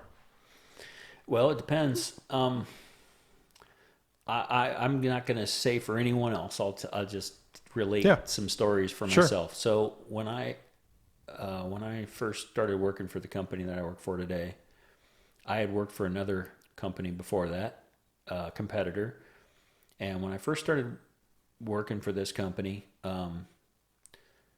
one of the things that they did is, when I worked for the competitor, I saw the advertising for these Blizzaks that you mentioned. Yeah, yep. I saw the advertising for them, and of course, we as the competitor are like, yeah, whatever, next gimmick, right? Yeah, yep. Well, I ended up changing companies for several reasons, but I ended up changing companies, and now I work for this company that has those, right? Yeah. And so back then, what they did is they did these things called drive and learns. And at that time, I was in Buffalo, New York, and what they did is they rented a hockey arena, and they had two identical Infinity i5s. No, I'm sorry, i30s rather. Sedans. Yeah. Yep. And one had the factory all-season radials on it, and they were ours, and they were good ones. Okay. The other car had BlizzX all the way around. And so, yes, they're snow tires, but more importantly, they're ice tires. So we're on a hockey rink. We're on the rink. And so there's these cones set up. And basically, you kind of did a drag race with one car versus the other. There's 4 people in the car. There's an instructor and 3 drivers. Were those front wheel drives? They were. Okay. Sorry. But this was in 97. So they had ABS. They were automatics. And an i30 was a nice car back, was a nice car back then. It was a nice Nissan. Yeah. Well, it was. I agree. But these were, they were loaded. And they had ABS. They had everything. All joking aside. They had traction control. They were trying to do everything. So the car that had the all-season radials on it, you got in that thing, and you had to go in a straight line. And the idea was, how short of a distance can you get up to 20 miles an hour and then get stopped? And the car with the all seasons, I was in first. And that thing is spinning, and traction control wasn't all that good in 97. In fact, it almost didn't exist. And so it's trying, and you can hear the ABS system working like crazy to try to make that car hook up. You finally get going, and the other car has already gotten up to speed and stopped in the other lane. You're seeing this out of the corner of your eye, and then once you get up to speed, you hit the brakes, and you're just feeling, ABS just going crazy trying to stop the car, and you don't end up straight. So then you get in the other car and you feel the difference. Well, then the next thing that you did on this ice rink was they had cones set up like in a big L, and it went almost around the outside of the thing. And the idea here is you get up to 20 miles an hour and you level out the speed. So you're not on the gas, you're not on the brakes. And then those cones took a hard right, like you did a 90-degree turn. And you could hit the brakes, you could counter steer, you could do whatever you wanted, but you had to get that car around that corner. And everybody wipes all these cones out on the all seasons. And then you get in the same path they've set the cones back up, and you get in the next car and it's got the BlizzX on it, and you just sped up, you flattened out, you turned the corner, and then you stopped. No drama. No drama. Yeah. And I'm sure that's what you experienced back in the day, because it helped me a bunch. So at that point in time, these things went on our cars. Yeah. Your mom at that time was driving in the famous Buffalo, New York winter. You can bet your life her car got BlizzX right away. As soon as I experienced that. Was it the celebrity wagon? It was, I think I was driving the celebrity wagon then. It was Olds Calais. Olds Calais. It's like the Oldsmobile version of a Grand Dam. Yeah, sure. So, and that car would get backwards in a heartbeat. Like that whole platform always wanted to get backwards on ice, and it just made the car just drive. Like that was it. You just didn't have to worry about it. In fact, then as we moved to Chicago area, lots of freezing rain. Of course, Buffalo got colder, and you just got pummeled with snow. You didn't get a lot of black ice, lake weather. But here, in Chicago, we got tons of that. We were 30 miles west of Chicago as well, and I, commuted every day. From suburbs to suburbs. I had an hour drive, stop and go traffic. It was 18 miles, and it took an hour. That gives you some idea. You take like Butterfield heading east or something? Right, and then up to 355, or there was a number of different ways that you could go. But if we had like freezing rain, it could be 3 hours getting home. And, the biggest problem that I had at that point is I had to be careful that people didn't rear end me. Yeah. Not you, it was other people. Yeah. Right. I mean, I could stop. And I was always watching in my rearview mirror to make sure that, like there were a number of times that I stopped and then rolled forward a little bit so somebody didn't tag me because they were sliding. I'm watching their cars go sideways. Yeah, it's crazy. So I guess the reason I asked about that GTO, I ran that GTO, that rear-wheel drive 2004 GTO. Yeah. I ran that thing back and forth from Chicago to the Quad Cities on I-88 all through the winter. with Blizzaks. And it did a good job, yeah. It did, well, did it do as good a job as a front-wheel drive or an all-wheel drive would have? No. But for a 350 horsepower 5.7, was that weighs 350 4,000 pounds? Yeah, it was 350. And then it went to 400 when they put a 6-liter in it, right? Yeah, mine was 350. Right. And wide Still tires fun, though. and all torque and, Yeah. and 6-speed, and it was completely unmanageable with all seasons. Oh, sure. And the reason I was asking, just to start this up too, in my profession where I work in the dealership, again, now in the service drive this time, sell a lot of tires, surprisingly. But it's funny, nobody asked for winter tires over the winter. Nobody does. They think that, all seasons got so much marketing, and this goes back 30 years. But Yeah. I sold so many tires. I worked both as a trainer and as a store manager out there in 2 different stores in the Buffalo area. And as soon as I experienced that and put them on my cars, I would just take customers out in the parking lot. Drive my car. Drive it, yeah. I mean, it sold so many. There was no sales pitch necessary. People would experience that. By that time, that was that Celebrity Wagon. Yep. One of the people that worked for me had a full-size GM van, like the big ones. Oh, yeah, express van. And we put them on those, and so if it was somebody that had a heavier car or a truck or whatever, they'd get in Dennis's van and just drive it and go, wow, you know? Rear wheel drive big van. Oh yeah, big heavy, beast. And those things tend to, you hit the brakes and they just want to go straight. Yep. And now it would stop, it would turn. And Amazing. my front wheel drive car was the same way. And we sold so many doing just that, like no pitch. Hey, you want to go drive on these things? Again, this is Buffalo, but I can tell you that I went across. So a couple of cars later, I had 2 Impalas. Mm-hmm. These were 11 and a 12. Yeah. And I was coming back and forth by this time. I worked in Chicago. My wife was here, and I was coming back and forth every weekend. Mm-hmm. And I was on 88, and it was free black ice, and it was hilarious because on those Impalas, I would put them on steel wheels, so I didn't have to mount and dismount tires every year. I would just swap the wheels and tires over. So they look like cop cars with these black steel wheels and black tires. What color were they? Black cars or silver or white? One was black and one was that steel gunmetal gray. Yeah. They totally look like the state. They look like Trooper unmarked back then.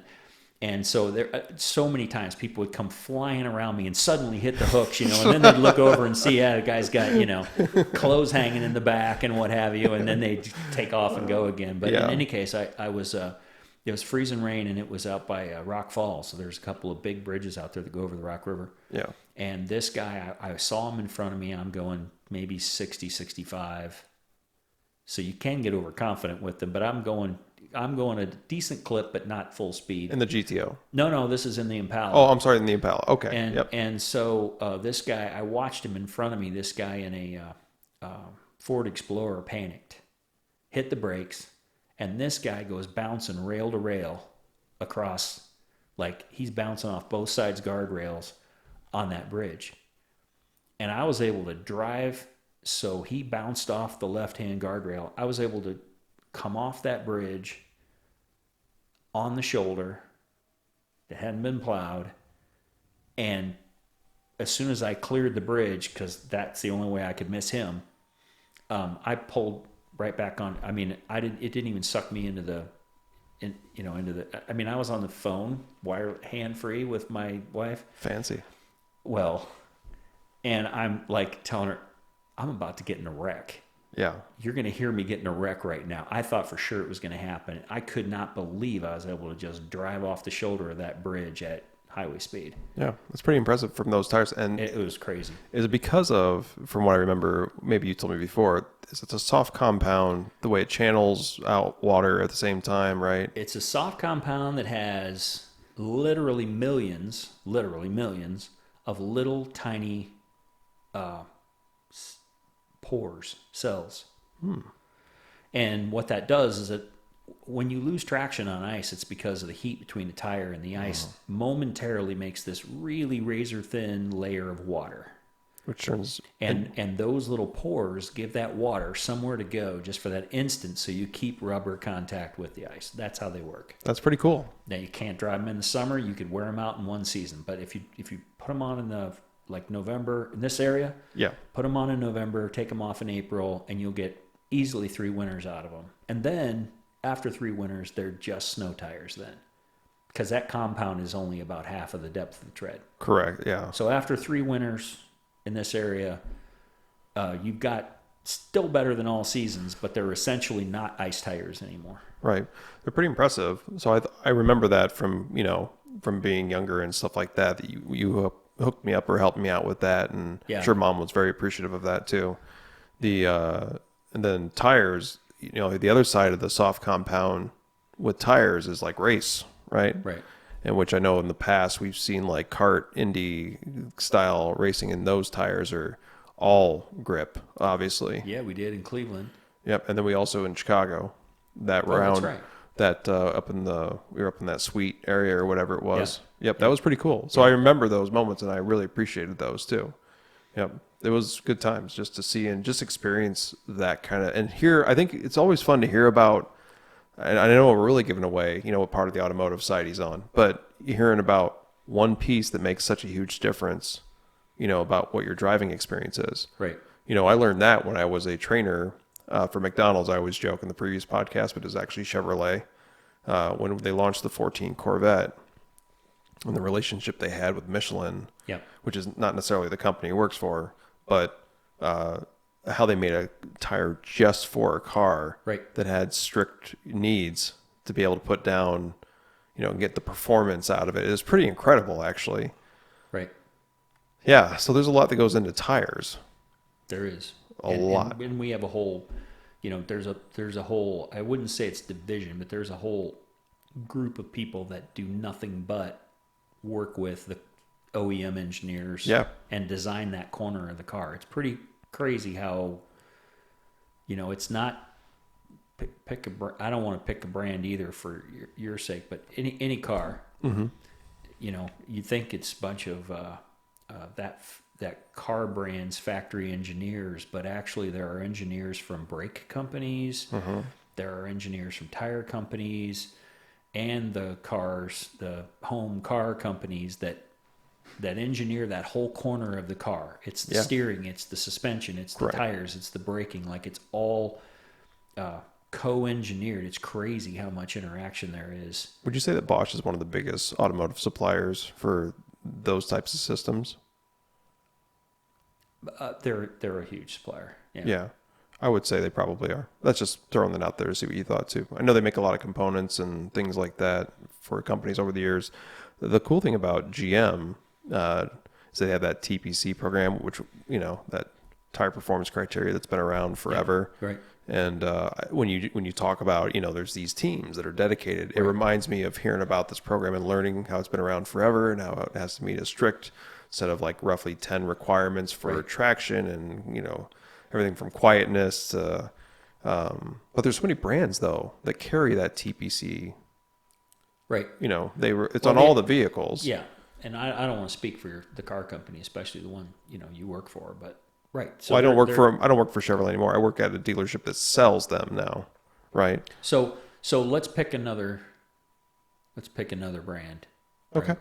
Right? I'm not even going to say a brand. Let's just say hypothetically it's another brand. All right. Perfect. But specifically, we're not talking about your company or my company. Brand C. Brand C. Brand Not T, A, B, or Brand T. Oh yeah, I think I know where we're going. All right. Some of those car companies have really set huge standards, not just for what the component level is, Yeah. but what processes they go through to vet potential vendors. Like they not only, QA the part, like the TPC, that's the minimum. Like these are the performance requirements we have for this part. It's got to meet this, and then we'll bid it marketing out, right? Yeah. Yeah. But it means something. It does. It does mean something. Yeah. So that is the end product. But many of the car manufacturers go a step beyond that. Let's see. I guess the best thing I could relate it to would be this is an analogy, Sure. but like ISO manufacturing. So they're going to the manufacturers of these parts. So they're like, cool, you can give us the part we required, but we also want to see how clean your environment is and what the sources are for your materials. That's So deep. they're really doing cradle to grave like analysis of how your parts are sourced, how the components of those parts are sourced. Like they go to that level. Some of the car companies do. Especially globally, right? And I don't know if that's, I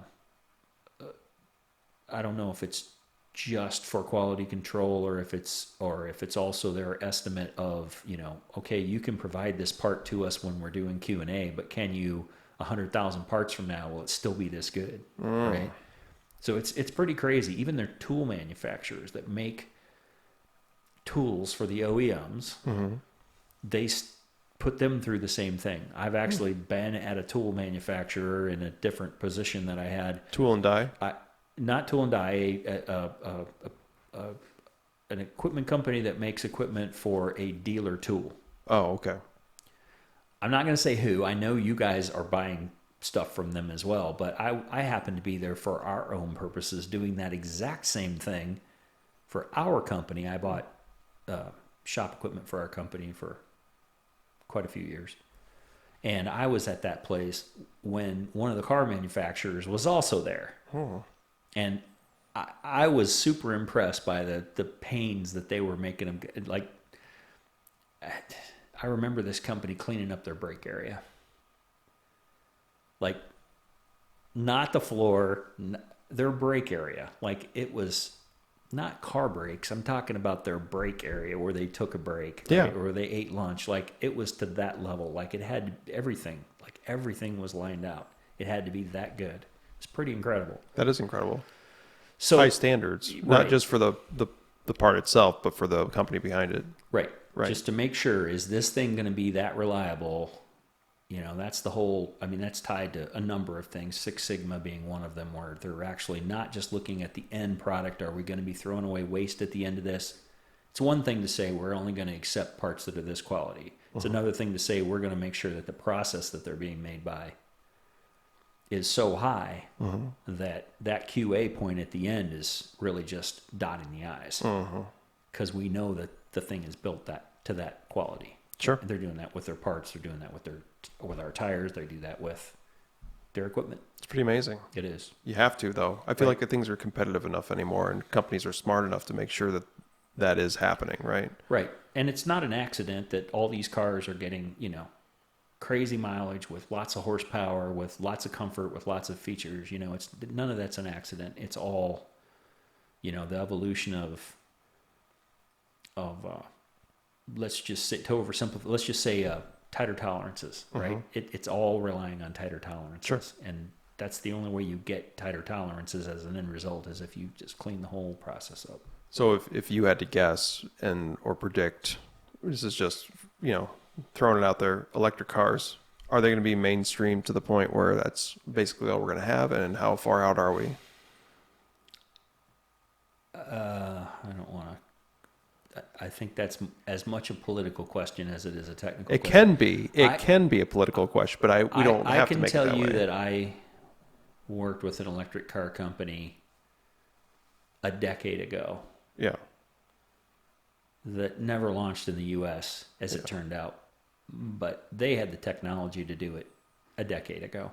And if you were in a state where the weather was friendlier and you had public access charging stations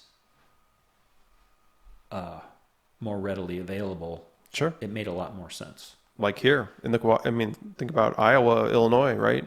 In Chicago, obviously it's different. But if you get on your app to see where the nearest charging stations are, you don't have a ton of them around here. No, there aren't. You're relying. Plus you have the weather issue. So correct. Most of those batteries have some response to cold weather and some response to really hot weather. So of course, they're not necessarily as efficient when they're extremely cold, and so that all has to be factored in. So that big consumer, what is it called? Fear of There's a coined term for it, but I can't come up with it at the moment. But basically, the fear if you're driving on 100% electricity of will I make it, right? Yeah. Think about fear of range. There's a coined term. I'm just not coming up with it, but range anxiety. yeah, there you go. Yep. Yeah. But like the Cora trip, right? We were already talking about Right. whether you're going up there for car. your beef, or I'm going up there to go to the brewery. Right. Does Gutenberg, however you pronounce it. Right. Do they have a charging station? Right. So you're going to want to stop there. Do the farmers in Decorah, who I got my grass-fed beef, have a charging station? No, they do not. They do not. So, right. They definitely don't. So allow me to poke and just go a little bit deeper on this. Who's to blame for companies that have not made anything yet or produced anything for sale, or have been upcoming and still haven't produced anything for sale? Why do you think that is? I think it's all market driven. You don't think it has anything to do with? I think consumer confidence. I think a lot of people, no matter, I don't want to, there's no way around the politics, but I would say that. Right. In this case, there isn't. Who's holding it back? I'm going to restate that. Okay. Okay. There are a number of energy-based and government-based. I like how careful he's being on this. I kind of have to be. There are a lot of energy-based, Yes. And a lot of there have been a lot of government-backed Yes. Projects trying to move this forward. Programs, yeah, and things like that, right? I mean, there have been some really major ones. Yeah. Tax cuts. Those kind of buyer incentives, right? I mean, those were around for quite a while. That it didn't get us over the hump. The cost is so high. It is, yeah. It seems that, I mean, let's put it in the context of something else, right? A laptop from the first laptop you had, I'm pretty sure I gave you, and it had the old work one, right? It was as thick as a brick, and it had about a 40-minute lifespan, and it weighed like 8 pounds. I wish I still had that, because I'm not gonna lie, I carried that around for years, from place to place. Well, and eventually, when I'm like, I don't have any more room. They didn't have a lot of power, and they didn't have a lot of storage and all that, but they were tanks. Interchangeable. Just pull out the CD drive, put in all that stuff, right? And I remember all that. But the my reference there is back to your why hasn't this gone wider? The battery technology back then, those things weighed 8-9 pounds, and you had, it was probably advertised as an hour and a half of battery, but you had 20 minutes on battery, right? You also carried around that charger, because I know you had to. I had to, yeah. So, but I've got a laptop today that weighs, it's a work one, Lenovo. I'm not gonna say the brand, and it can't weigh, I don't know, 2.5, 3 pounds tops. Yeah. And I can be connected Wi-Fi, so that has, I'm not running optical drives and stuff off it anymore, and it's got an SSD. Well, it's like this. Like, I don't use optical. There's no optical drive even on this thing. Right. So it's, it doesn't even have a spinny storage drive, but I can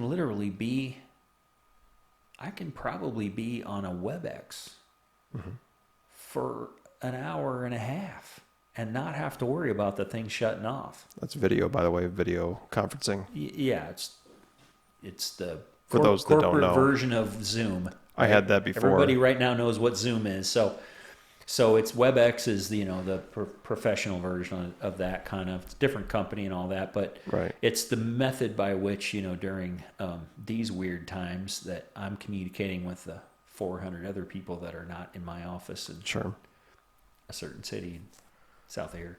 In any case, but I can be on that whole call. Like, I can move things, set things up, and forget to plug it in or something, and I can make it through that whole call. Or, I mean, I've had days where I went to a meeting and had to take notes on it for 2 hours. And the thing weighs a fraction of what that old tank that you had is. And it's, literally thousands of times more computing power, but the battery technology is so much better. Sure. So there's... So I I don't know what that would be, but that's, I can tell you that this particular car that I looked into, let's say it was the size of a Mitsubishi Galant, maybe. Mm-hmm. It wasn't a Mitsubishi, but it was that size of a car. Of course. So a sedan, but a small one. Yeah. And it had a 480 pound, no, wait a minute, 480 kilowatt. It had an 800 pound battery. The whole floorboard of that car, basically, the battery was the whole floorboard of the car. It's like that on a Chevrolet Bolt EV, though, too. Right. So that's what I'm saying. I think the practicality of that, it makes the car so expensive. Mm-hmm. It makes imagine buying one used. You can't. I wouldn't buy a hybrid used because you're facing $10,000 worth of battery. Exactly. If you can find one refurb now. Exactly. So how do you justify? I mean, yes, there are high end ones that are $100,000, and those are some really sweet cars. They better be for that kind of money. Oh, they're phenomenal, and they have a 380-mile range, Mm-hmm. right? But that's pretty extravagant, for the average run-of-the-mill. Like, what's it going to take to have a paid charging port at every gas station, for example, or rest stop? It's going to take a lot more of those cars on the road. So I don't know which is the carriage or which is the horse. We need more people with that car and more demand for that car, and a way for the gas station to make money with that. Mm-hmm. I mean, if you want to be able to not have that range anxiety, you've got to be able to get it charged when you need to. Mm-hmm. And not on some little whip line that is a 18-hour charge. I was just going to say, if you don't have DC fast charging or something too, where it speeds up the process. So homeowners, like the little fast charger, I'm a little bit familiar with a couple of different brands. I'm not going to say what necessarily specifics of those brands, but you buy this thing, you have it mounted, and the people that install it program it. So if you have a big enough service, so if your house is pretty new and your car's in your garage is attached, let's say, and you got a 200 amp panel in your garage, they can hook it up and they can program that charger to charge 50 amps. So you got if you got one of those giant batteries, you've got 2.5, 3, 4 hour charging, let's say. Let's just say hypothetically. More than that, sometimes. Let's just say that if it was 50 amps, it could be, this is completely inaccurate. Sure. But it's just for example, right? But let's just say, that you could charge this thing up in 4 hours on 50 amps. Well, if the next step down is 30 amps, so if you got a 100 amp service going into your house, or it's a really remote connection to your garage to where you can't really use 50 amps, right? Then they might program that same thing at 20 or 30 amps. So just for ease of conversation, let's just say that we were going from 50 amps to 25. We're going to double the time. Again, technically inaccurate, but you get the idea. The right? basic idea, right? Yeah. So there's a lot of people that could that might rule it out because the cost to get it set up at their home, The time it takes to charge. everything. Living with it. Do I have to charge this thing all night long? What if I forget to charge it overnight? I know a couple that has a Volt and another full electric. And they used to run the Volt on electric all the time until they had a couple of kids, and they have so much crap in their garage now that the Volt is now parked outside on the street. They live in Chicago. The Volt's parked outside on the street, and it runs on gas all the time. Right. And you're very familiar with that setup. That's not the ideal for that car. It's an electric generator is what it is. And it's the first year, so they're running it on premium. Of course. So now they've got this highly efficient, electric car, but life circumstance says we're driving it on gas. Right. Yep. And actually, I think they got rid of it for that reason and got something bigger too, because the kids were getting bigger too. That's also a pretty small car. It was a 4-seater back in the day, first gen. Right. Even the later 5-seater ones, they basically threw a little pad on top of the hump in the back middle. You're the youngest if you're sitting on that thing. Right. Yeah, that'd be like sitting in the back of my '73 Camaro. Boom, boom, boom. So I don't know. It's going to take both, right? There's going to have to be something to address. Can I drive this car that distance? It's almost certainly going to be a 2-car family. Right. It has to be. So when you get into markets where they could have the density of all that charging, where it makes more sense for 2 working adults to maybe only have 1 car, you're in a big metro area. Yeah. And you've got some other kind of means of commuting. And do you have a garage where you can put a 240-volt charger? Right. Not everybody has that even in town, right? Exactly. Here's the last and final question I'll ask you in regards to the whole electric car thing. Which upcoming one are you most excited about? I'm not going to say. Why not? I'll tell you which one I'm excited about. It's the truck. Yeah, the Rivian one, not the one in Lordstown, Ohio, or not. I think the Rivian one's kind of a. Well, it's certainly when you think of it in terms of is it going to change things up? It certainly has the. A couple of things it does. I like the fun features like the tank turn and the where it's underneath the bed it slides through with the grills on there for your cooking. I mean, do I look at it honestly? Do I look at it as something that's game changing? There are things like you said that probably are game changing. For me though, I think I like the look and the appearance. Maybe it's my generation is looking at that like that's pretty cool. I would definitely drive that. That's how I feel. That Tesla truck, they just announced, it looks futuristic and like, cyberpunkish, but actually it doesn't do anything for me. Like I wouldn't drive that. I would let me put it this way. I think it could probably replace the little truck I have now. The Rivian or the Tesla one? The Tesla one. I think it could replace the little truck I have right now, but I don't think it could replace the last truck I had. Yeah.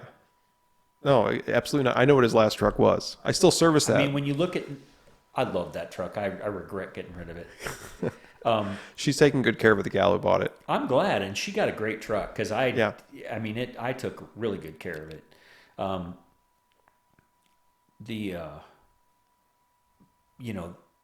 When you look at the numbers, like on paper, it's got all this towing capacity and all that kind of stuff. But we're talking about Tesla one or your old truck? No, the old one would do whatever you ask it. Of course, because it just would flat do it. It's a diesel. Yeah. I miss that truck. I don't miss trying to park it in my in my alley driveway, and I don't miss $4 a gallon on diesel fuel. But right. But anyway, that truck would do work, and it would do it all day long. Yep.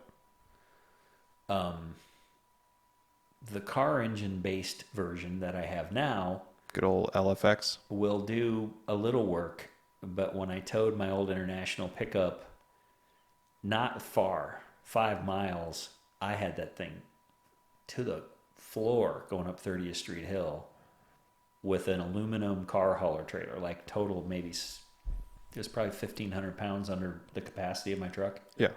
And the torque curve on that car engine is just... that 3.6, that LFX, it's got plenty of horsepower. It's all top end though. You just got it. It's a car engine. Now that I know, and I did this, it had over 5,000 miles on it. So I would have never done that when it had, 1,000 miles or whatever. But now that I know, I just watched the transmission temperature and it climbed right up that hill. But like trying to do it half throttle. Nope. And then your fuel economy was still not that great. My fuel economy was probably a half a mile to the gallon, but it pulled it. And you're not pulling very often. I just wasn't ready to have to, I'm almost 56 years old. I rarely have the gas pedal to the floor anymore, right? I wasn't expecting to have to do that for that to do that little bit of work. But yeah, sure. But otherwise, it handled it fine. So you think the Tesla would be the more likely replacement for the Colorado instead of a... Not that a 3/4 ton diesel. If you look at the numbers that they had published, it should be somewhere in that range, like a 2500. It's like heavier than a half ton. Correct. I've seen pictures of it next to like a Ford Raptor, which is a huge half-ton truck. So wide that it has the marker lights, you know. Right. Legally you have to have those, but Yeah. it's like the I don't know. I can't see it though. I can't see. I feel like the Rivian one's kind of cool. It's a mix of between actual utilitarian and also comfortable, luxurious. And maybe Yeah. the Tesla is super nice, like all their cars are on the inside. Right. I don't know. I was curious as what your I don't opinion either, was. but you know, again, I bought the Colorado, or I moved down to the Colorado because it's really just a grocery getter for me these days, and I occasionally throw some stuff in it, and I can haul more than I could with a car, so I'm good. Yeah. But I bought that diesel pickup. Yeah. Because I thought I was going to have to move all my old iron junk, my tractor and my old truck Yep. and all that. I thought I was going to have to tow it down to Tennessee. At the time, I thought I was going to have to move down there. And I would have done that in that diesel, no sweat. Sure. Like you didn't even know it was back there. Right. It even rode good. Like, not only power-wise, but just it rode better with that weight on the, you know. Sure. Yeah. Yeah. I don't know that I could... When I say it, you know, like if I were buying that much truck, that expensive of a truck, Right. that's the class of truck I'm competing against, right? Yeah. That's how much I can buy for this, right? Correct. I know which one I would trust to do that work all day long. Yeah. Yeah. An electric truck's never going to replace anything that, you know, really you need to use for work. Right. There is a company that it's not the Lordstown one. There's another electric truck company coming out with like more of a heavy duty style. I don't remember what the brand is, but I think once you have a truck, it would be really hard to go back to a car. If you do like homeowner stuff, if you actually use a truck as a truck ever. Right. So in that particular case, it could be, you might get some people that wouldn't have considered buying a conventional ICE truck. Right. Internal combustion engine, just in case anybody was wondering. Sorry. Yeah. So, you know, people that wouldn't consider, maybe that they think that truck owner, you know, there's a lot of reasons, right? The practicality, maybe they think this or that about truck owners. I don't know. Of course.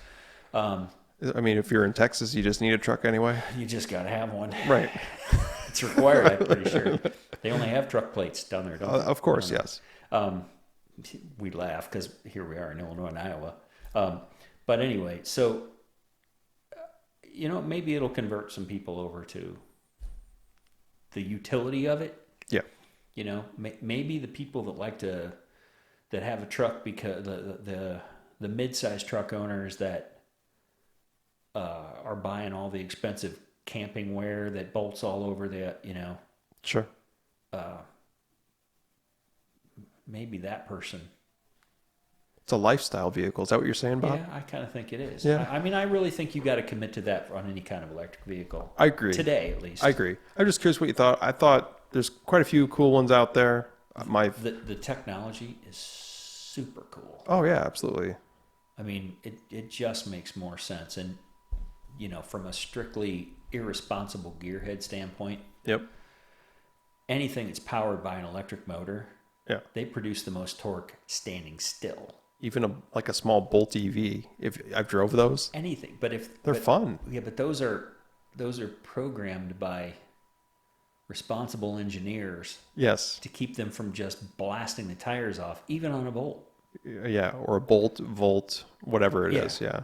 So even, you know, on the smallest of electric cars, it's instant torque is available. Yeah. So I actually had the opportunity to drive a very low powered one that kind of had the governor, let's say, taken off. That's Oh yeah. you know, it wasn't a governor per se, but that was just like you had to go by feel. And it was really a demonstration for me of what really an electric motor would be like without that programming. Yeah. Because these guys were spending an immense amount of money, and it was delaying quite a bit of time on them being able to release this car over getting that programming just right. And I got to drive one that had it not eliminated, but largely Loosened. Oh my goodness, it was just I'm talking 4 grown people in the car. Just every time you went to leave a stoplight, it was like was like driving my old GTO in rain. Like Yeah. you just couldn't leave the stoplight without at least spinning the tires a little. It just Yeah. wouldn't do it. Sure. So, you know, the fun potential could be there somewhere down the road too. Absolutely. Well, like the, Tesla Roadster, and now they're coming out with another Tesla Roadster that's supposed to have some, 1.9, 0 to 60. I've ridden in a 2.7, like, gosh, what was that now? That was, let me know. It was their fastest car 4 years ago, 3 years ago For which brand? for Tesla. Oh, yeah. Crazy fast. Oh, yeah, they're fast. You see videos on YouTube of them, like, drag racing the most powerful, Challenger Hellcats or Z06, ZR1, or whatever Corvettes. And Dead silent and just plaster you back in the seat. So the fun yeah. potential for all that is Oh, there. it's huge, yeah. So maybe someday these rock crawlers, you think about the fun when these things are not novel enough that somebody's buying their second or third owner one. Then it's really taken off. That's what I'm saying. It could be really revolutionary way down the road somewhere in the fun department. But that's not now. No, it's definitely not now. Of course not. That's why I was there asking. are people that will spend $80,000 on a vehicle and then completely customize it and do crazy stuff. There are people like that, right? Yeah, well, there's Wrangler owners that spend $50,000 on a archaic design that they spend another $10-15,000 on accessories. I see that all the time too. Yeah, it's pretty easy to wrap that kind of stuff up. So Solid front axles are still cool, right? hey, they work for me. They work in my old International. I'll tell you that. That's right. You got that old International. Yeah. So, wow. Well, anyway, we should probably cut it for the night. After we've been hanging out talking for about 3 hours now. Yep. Yeah. Got to cover a lot. Yeah. That was pretty fun. Thanks for coming over and just chatting. Well, thanks for hanging out. having me. I feel like we could have talked about a lot more, you Yeah. know, but maybe someday down the line you come over again, hang out, Love to. and then I'll bring my guitar. yes, I was just say you play guitar, and then I'll actually be practiced ahead of time and try to be ready. You can bet I will be too. Okay, it'll be fun. So thanks, Bob, for coming on. Thanks, everybody. Yeah, absolutely. We'll give a quick send off. See you guys until next time. Have a good night or day or wherever you're at.